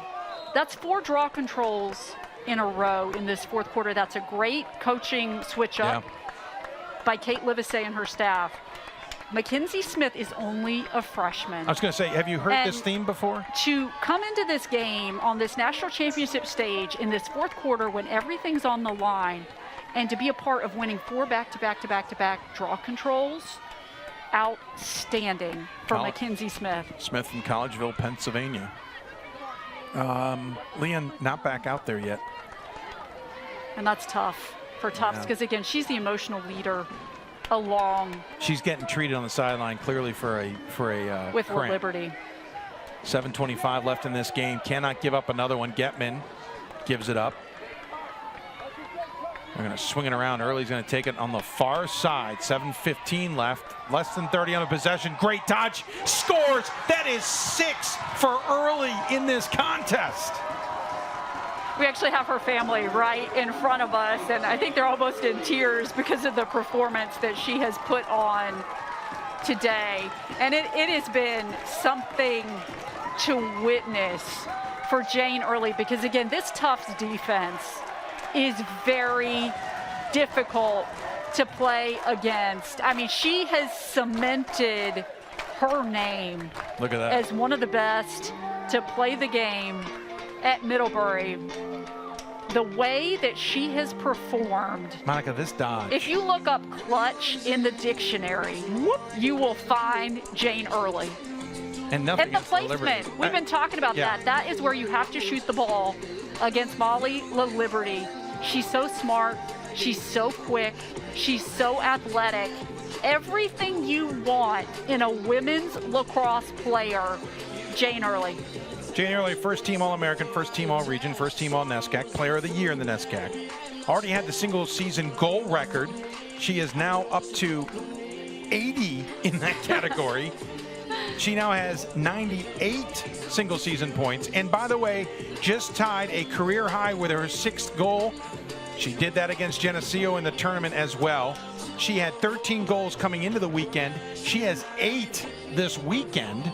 She's been tremendous, and the defense is key in on her. As you see, Madison Leon has drawn that assignment today. You put one of your best defenders on her.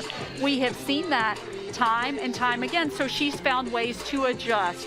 She has set up her teammates. Yesterday, she was in more of a distribution role. Absolutely. She drew the defense, and she distributed to her teammate, and that is so special about her, that maturity by Jane Early to be able to do whatever it takes to help your team find success and be successful. And you have to love the smiles because those are hard-won smiles out of a player the caliber of Jane Early. We have witnessed greatness here today at Kerr Stadium. Absolutely agree with you, Monica. Unbelievable from Jane Early. Early, who is the North Falmouth, Massachusetts junior, by the way. So she's coming back. I hate to tell you, folks, the NESCAC is full of talent, and as we have said on this weekend, most of it is coming back. And I will tell you, when I talked to Kate Livesey before this game, she told me, you know, one of their goals they just wanted to get her touches. She didn't have to be the one taking the shots. They were just wanting to get her touches because the defenses, they guard her. They key in on her. They try to limit her. Mackenzie with another great draw control, and it's another. No, I was going to maybe a little too early. Yeah, whistle from far away. Kind of ruining the moment I was about to call. I was about to give the Panthers credit there. Early's walking away from the scene. It's going to be white ball, so the Panthers win yet another one thanks to Mackenzie Smith.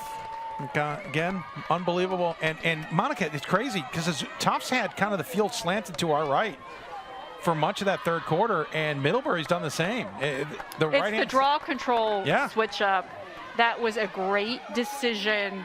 Made a big difference. And look, it takes nothing away from Jane Early in the draw control circle, but Mackenzie Smith is a different look. She has all that height, right? You can't coach that, 5'9". Well, 8 of the first 12 draw controls, I think, went to the Jumbos. It is now 11 of 18 total for the Middlebury, and Getman is putting the cherry on top.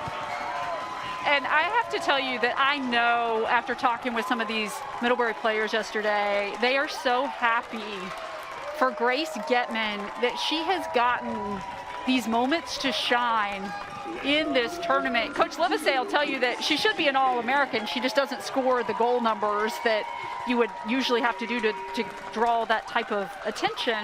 She is so instrumental as a two-way midi on the field for Middlebury. This is just a great, she's just charging down the middle. Again, she's going low with that shot, the high-low shot, which has been a good shot selection against La Liberty today. And so this is great coaching because they understand where they need to shoot the ball to get past La Liberty. Jumbo's bringing in some different midfield and defensive look here. They brought in Ivy Banderi, the 5'5" freshman from Greenwich, Connecticut, and they've also brought in Catherine Fernando Pole, the Cambridge, Massachusetts freshman, who both of them played most of the season, but not really played a lot this weekend. So an interesting change of pace here as the Panthers have exploded to a 6-5 lead, but that's a solid win there. That's a must win for Anna Clark. Yeah, Anna Clark doing a good job there. And we'll see now if the Jumbos can quickly respond. But admittedly against this Panther defense, Monica, it is not easy to do. Nearly threw it away. Look, this Panthers defense has basically taken Margie Carden out of the game. She only has one goal today. They just took the last 10 minutes off, too. Give them a lot of credit. We've talked a lot about the big goal scorers. It's hard not to talk about Jane Early, but this defense. Carden has what, one goal today? For Middlebury, one goal for Carden. Oh, and wow, what a turnover there. Great job by Newman. Chloe Newman, yeah. Sophomore. I'm emphasizing the underclassmen on this field right now. Look at the speed on the far sideline from Kate Burke. No, I'm not. That's not Burke. That was Madison Paler, the Ellicott City native. And once again, the Panthers on offense. The fans are absolutely in love with that fact. And if you're Middlebury right now, I think you just work the ball around. Yeah. Well, there's nothing you need to do here. Well, maybe catch it. You got to catch it. Moment there. Got time to go track it down, did Coughlin. Coughlin had a goal and assist yesterday. The Hanover, Massachusetts native. 5 minutes remaining in the national championship. The Panthers lead now 11-5. Came into the quarter with a scant 6-4 lead. They have exploded for 5 and held the Jumbos to 1. Good news, Leon's back out there, by the way, though she's not on early.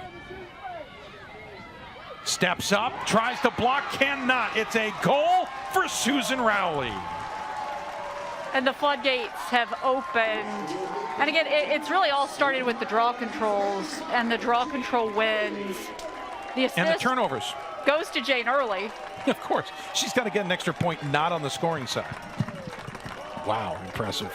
And you already have Mackenzie Smith camped out back in the draw control circle where she's done so much good work. But take a look here. Good ball movement. Great eyesight. Great look inside Jane Early. Early able on to the see path, Rowley there. I mean, the finish by the sophomore. There you saw Leon try and step up. He just couldn't do much there. Way too open to grab that point and shoot. And it's unfortunate for Tufts because the score of this game is not going to tell the story of this game because it was just an explosive fourth quarter. 5 minutes. It's under 5 minutes. And it was the draw control change.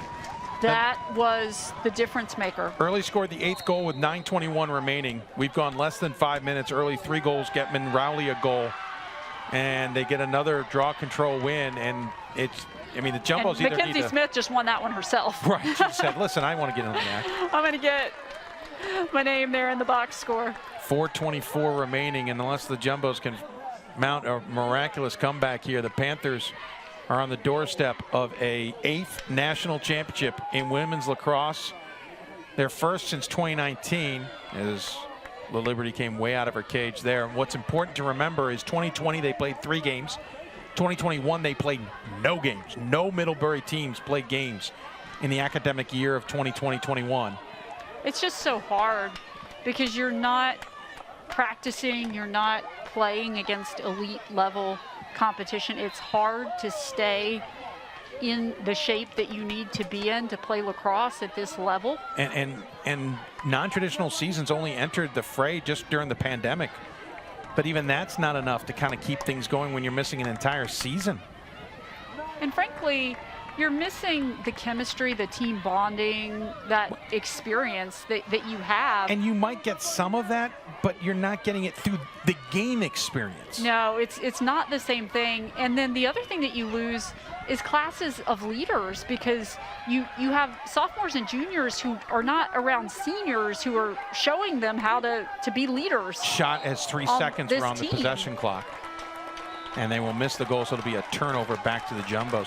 Well, and again, I think that's what makes it so impressive that in the 3 stick sports in women's lacrosse at Middlebury, field hockey, ice hockey, and lacrosse, they accumulated 1 loss this season, and it looks like they're going to wrap up 3 national championships in those 3 teams. So smart right there by Erin Nichols. Just backing off. She didn't want to commit the infraction. Jumbos want to see if they can get a last gasp here. Joyce lost possession but gets it back, and she'll get the pass back. Looking in front to Carden, but great closeout defense that time from Paler. Foul called on Carden. You see her throw her hands up in the air in frustration. Got a warning, it looks like, too, for kind of encroaching on the restart. 2:16 left in the national championship. The Panthers ready to put another ring on the hand.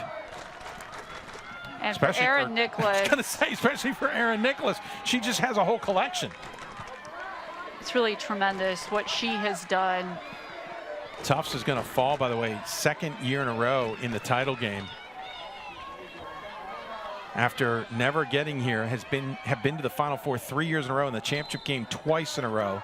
But they will go home without a championship. Middlebury will just add to their collection. 1:40 left before the Panthers can officially celebrate, but you can tell they know it at this point. A frenetic 5 minutes. Opportunity in front, shot in a goal. It is Rowley again, this time from Risberg. And you know, if you know anything about Middlebury, you may think, well, I mean, it's Middlebury. They're just like destined to be successful and, you know, to make their way to the national championship. But again, this was a little bit of a rebuilding season for Kate Livesey and her staff. And I think you have to give credit where credit is due. Sure, they had a lot of talent, but this is just a great coaching job by Coach Livesey and her staff to get this team. It's ball movement, Monica. It's ball movement. And we talked about that yesterday, that is so key against a team like Tufts and Liberty, and TCNJ struggled with that. They really tried to do so much individually. Watching Liberty now, frustrated that this has been a bad 4th quarter, not for her. It's been more about just an amazing offensive turnout by the Panthers, but hats off to Liberty. This score will not be indicative on how well she played in this game either. It just, the Panthers finally figured out the key, and as you said, the floodgates opened. 1:13 left to go here in Salem. Jumbos would love to at least have a say here and maybe get one more in the. A credit to Tufts, though, because honestly, this has been the first true test for Middlebury in this tournament, if you're being honest about it. Absolutely. And I think Tufts really threw a lot at Middlebury. Yep. Familiarity is one thing, but I think they threw a few more wrinkles at it. 48 seconds left to go in the national championship that is going to go to Middlebury. After playing a total of 3 games in the previous 2 seasons, the 2019 champs, in their minds, are going back to back. 30 seconds left. They didn't get a chance at it in the last 2 years at all. COVID derailing everything. But I think it's going to make it even sweeter for Middlebury because they have won those championships in very different ways. You're right. It says a lot about this team. As I said, I think it says a lot about the coaching staff. 10 seconds left. Hats off to Middlebury. The national championship in Division III women's lacrosse is headed back to Vermont. What an effort by this entire team. And I think that that's the reason why you have seen them be so dominating during this tournament, because you look at every position on the field and it's just a stellar player occupying that spot. They are just stacked top to bottom in terms of talent. And you see the celebration there. It is so well earned. But again, I want to talk for a minute about Courtney Shute and the Tufts Jumbos, because they have had a tremendous season. They are so talented. They threw everything they could at Middlebury. It looked like in the third quarter that the game was going to turn and Tufts was really going to grab that momentum. And so just a credit to Coach Shute and her team for the season that they've had. Listen, Middlebury finishes 22-1 on the season. That one belongs to those Jumbos who knocked them off for the NESCAC title. Granted, Middlebury won the bigger championship, arguably, but it's not like the Jumbos are going home having not had a great season. They'll finish 19-4 on the year. By the way, Middlebury has still not lost a game away from home since the championship game in 2018 here in Salem. They have won the title here. By the way, quick note, as Monica and I finish up our end of the broadcast in a little bit, we will be staying, the live stream will be staying for the trophy presentations to both teams. Quick note, back to the Jumbos again. Hats off to Molly Liberty. She's ranked as a senior, by the way. That is academic ranking. Newburyport, Massachusetts native. If she so were to choose, could come back for another year athletically. But as you know, if you are a Division III fan and you know Division III well, you know that is not an easy decision when it comes to academics, career, and life. So she is listed as a senior, but she and others will have another year if they want to use it. But hats off to some of these players, Monica. They absolutely put on a show this weekend. They just have a 5-minute period in the fourth quarter where the Panthers found something and took full advantage of it. That was what they found. Well, they even found it on offense, too. Mackenzie Smith went into the draw control circle. She won at least 4 back-to-back draws with her draw control unit, Erica Barr and others. And that turned the tide of this game. Barr and Nichols were tremendous on the circle. And then Middlebury was able to convert when they got those chances. But had they not won those draw controls, because Tufts was winning the draw control battle, I think this fourth quarter is very different. Credit Mackenzie Smith, credit the coaching staff for making that slight adjustment, because I think that was the difference. I also want to thank, I'm going to say this on air, it's going to sound a little strange, Erica Barr's family's in front of us. Brian Barr, her dad, has been conscious of our vision, has never wanted to be in our way. I want to give him some credit for that. I give him a thumbs up. Celebrate, sir. Enjoy this championship. You don't need to worry about us. Nice little moment there. But, hey, hats off to Middlebury. Again, 22-1, completing 3 stick sports for women's at Middlebury with 3 national championships and a lone loss between those field hockey, ice hockey, and lacrosse. It's mind-blowing to consider how good those sports have been, but especially Coach Livesey. This is a 8th national championship, 97, 99, 2001, 2002, 04, 2016, 2019, and now 2022. They are now 16-1 against ranked opponents this season. They have won 9 straight against ranked opponents, and they allowed a total of 22 goals in 5 games in this tournament, and have won 22 straight away from home. It's a very impressive defensive effort. I know we talked so much about the offense, but that defense is a major reason that Middlebury is going to be the team holding up this national championship trophy. They are so fast. They play together as a unit. It looks like they play together as one out there. There is no real estate on the field, just white jerseys everywhere. It's the style they play. They support their goalkeeper, Annie Henrietto, so well. And I'm happy for Annie Henrietto because she had to sit out with those concussion protocols, was not able to play in the conference championship, got to play in this tournament. She performed exceptionally well, so hats off. Quick note before we wrap up, Monica.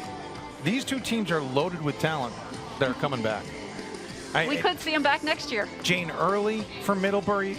I'm just looking at the starters. Hope Shue, Nikki Mormile, Jane Early, all returning. Emma White is a senior. Erica Barr will return. Erin Nichols is a senior. Kelsey Dion, Kylie Wilson, Grace Getman's a senior, but Chloe Newman's a sophomore. Susan Rowley's a sophomore. Reisberg a senior, but Madison Paler is a freshman. Anna Spare, who we talked about, a freshman. You talk about the goalie, junior. They've got all that talent along with Tufts. And so quick note before the trophy presentation as it starts, incredible talent coming back next year. They do, and I think that Jane Early just deserves an extra special mention because today was her day. You see players who are amazing players rise up and do extraordinary things, and we saw that today for Jane Early. She can feed her teammates, she can score on her own, and today she was unstoppable. So we will wrap it up from there and go to the trophy presentation. Congratulations once again to Middlebury on their championship. Very impressed, to say the least, there. For Monica Moore and our entire production team, I want to thank everybody for tuning in. Great work by our crew for getting everything done. I want to really thank Damon Lewis, our producer, director extraordinaire, for his efforts, and the entire crew who enjoyed the weather here out in the sun to give us the broadcast. Thank you for tuning in, everybody. Middlebury, your national champions for 2022 with a 13-5 win over the Tufts Jumbos. Enjoy the trophy presentation. And our all-tournament MVP from Middlebury, number 5, Jenna.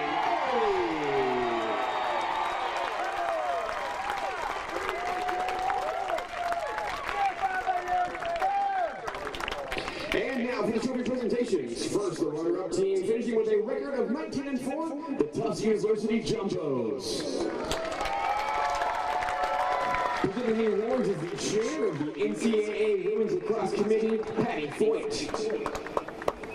Would the individuals please come forward as your name is called? Number 0, Courtney Kaufman. Number 1, Ivy Bundari. Number 3, Meg Hatton. Number 4, Anna Clark. Number 5, Caroline Walter. Number 6, Kate Wijak. Number 7, May Brady. Number 8, Bella Monteleone. Number 9, Madeline Delaney. Number 10, Catherine Delaney. Number 11, Alexa Amorosino. Number 12, Sophia Antizana. Number 13, Catherine Fernanda Poulet. Number 14, Grace Frericks. Number 15, Becca Gable. Number 16, Sasha Bellick. Number 17, Ella Lesperance. Number 18, Claire Wright. Number 19, Allie Savage. Number 20, Jenna Gibbons. Number 21, Caroline Savior. Number 22, Emma Yale. Number 23, Emma Joyce.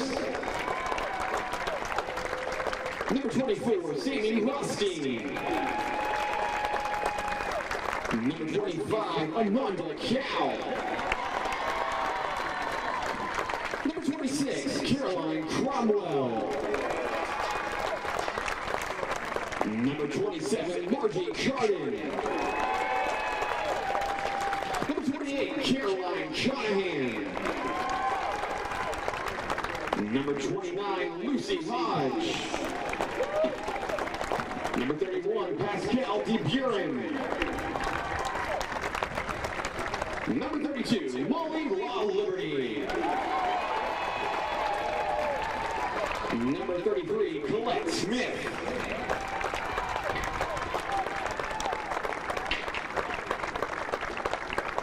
Number 34, Maddie Shrest. Number 35, Mary Grace Reynolds. Number 36, Kate Mastrobuono. Number 99, Madison Lehan.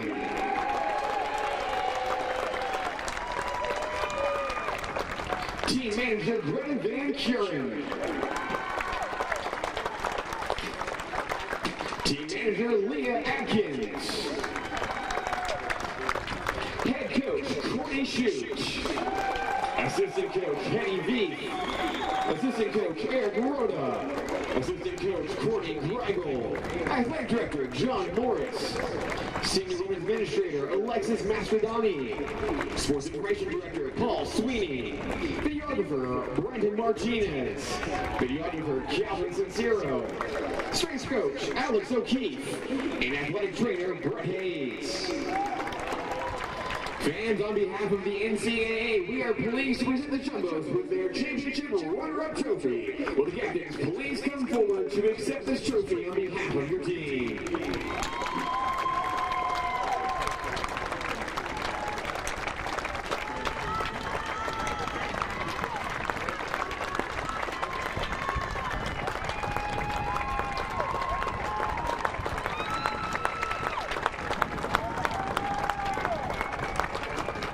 Congratulations for your fine athletic performance.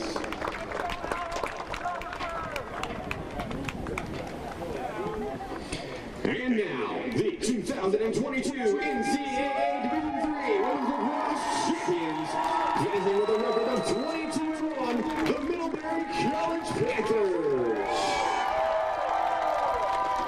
Presenting the award is the chair of the NCAA Women's Lacrosse Committee, Patty Cloyt. Please come forward as your name is called. Number 1, Nikki Morbile. Number 2, Hope Shu. Number 3, Katie Duggan. Number 4, Sarah Ellinghouse. Number 5, Jane Early. Number 6, Emma White. Number 7, Callie Drake. Number 8, Lily Cullen. Number 9, Madeline Learden. Number 10, Erica Barr. Number 11, Kate Burke. Number 12, Addie Heyman. Number 13, Maggie Coughlin. Number 14, Emma Inouye. Number 15, Erin Nichols. Number 16, Charlotte Price. Number 17, Abby Hillebrecht. Number 18, Chelsea Zion. Number 19, Kylie Wilson. Number 20, Piper Ackerman. Number 21, Jamie Newman. Number 22, Grace Getman. Number 23, Chloe Newman. Number 24, Berdine Atherton. Number 25, Grace Mumford. Number 26, Mackenzie Smith. Number 27, Libby Tinbarge. Number 28, Susan Rowley. Number 29, Sophie McKeegan. Number 30, Lily Reisberg. Number 31, Madison Taylor. Number 32, Anna Spare. Number 33, Annie Henrietta.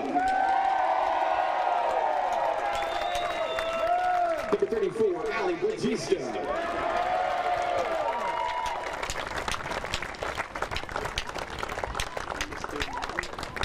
Number 31, Madison Taylor. Number 36, Gina Driscoll. Number 37, Zari Garfield. Number 38, Sierra Murphy. Head coach, Kate Livesey. Assistant coach, Danny Ellis.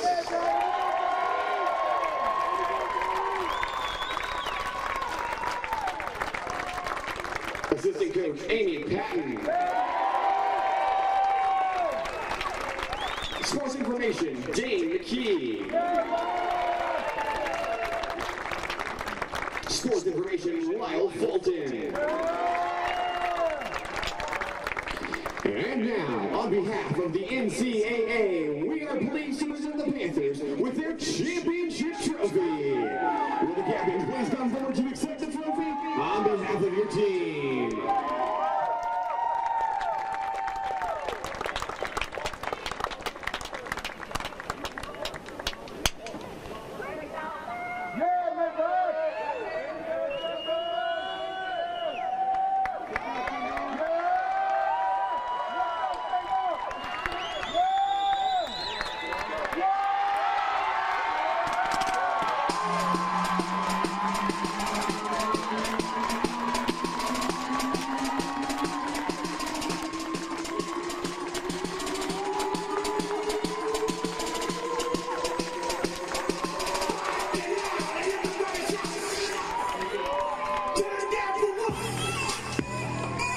Congratulations to our champions. On behalf of the NCAA, our hosts, we thank you for your attendance at the 2022 NCAA Division III Women's Lacrosse Championship. Thank you and good night.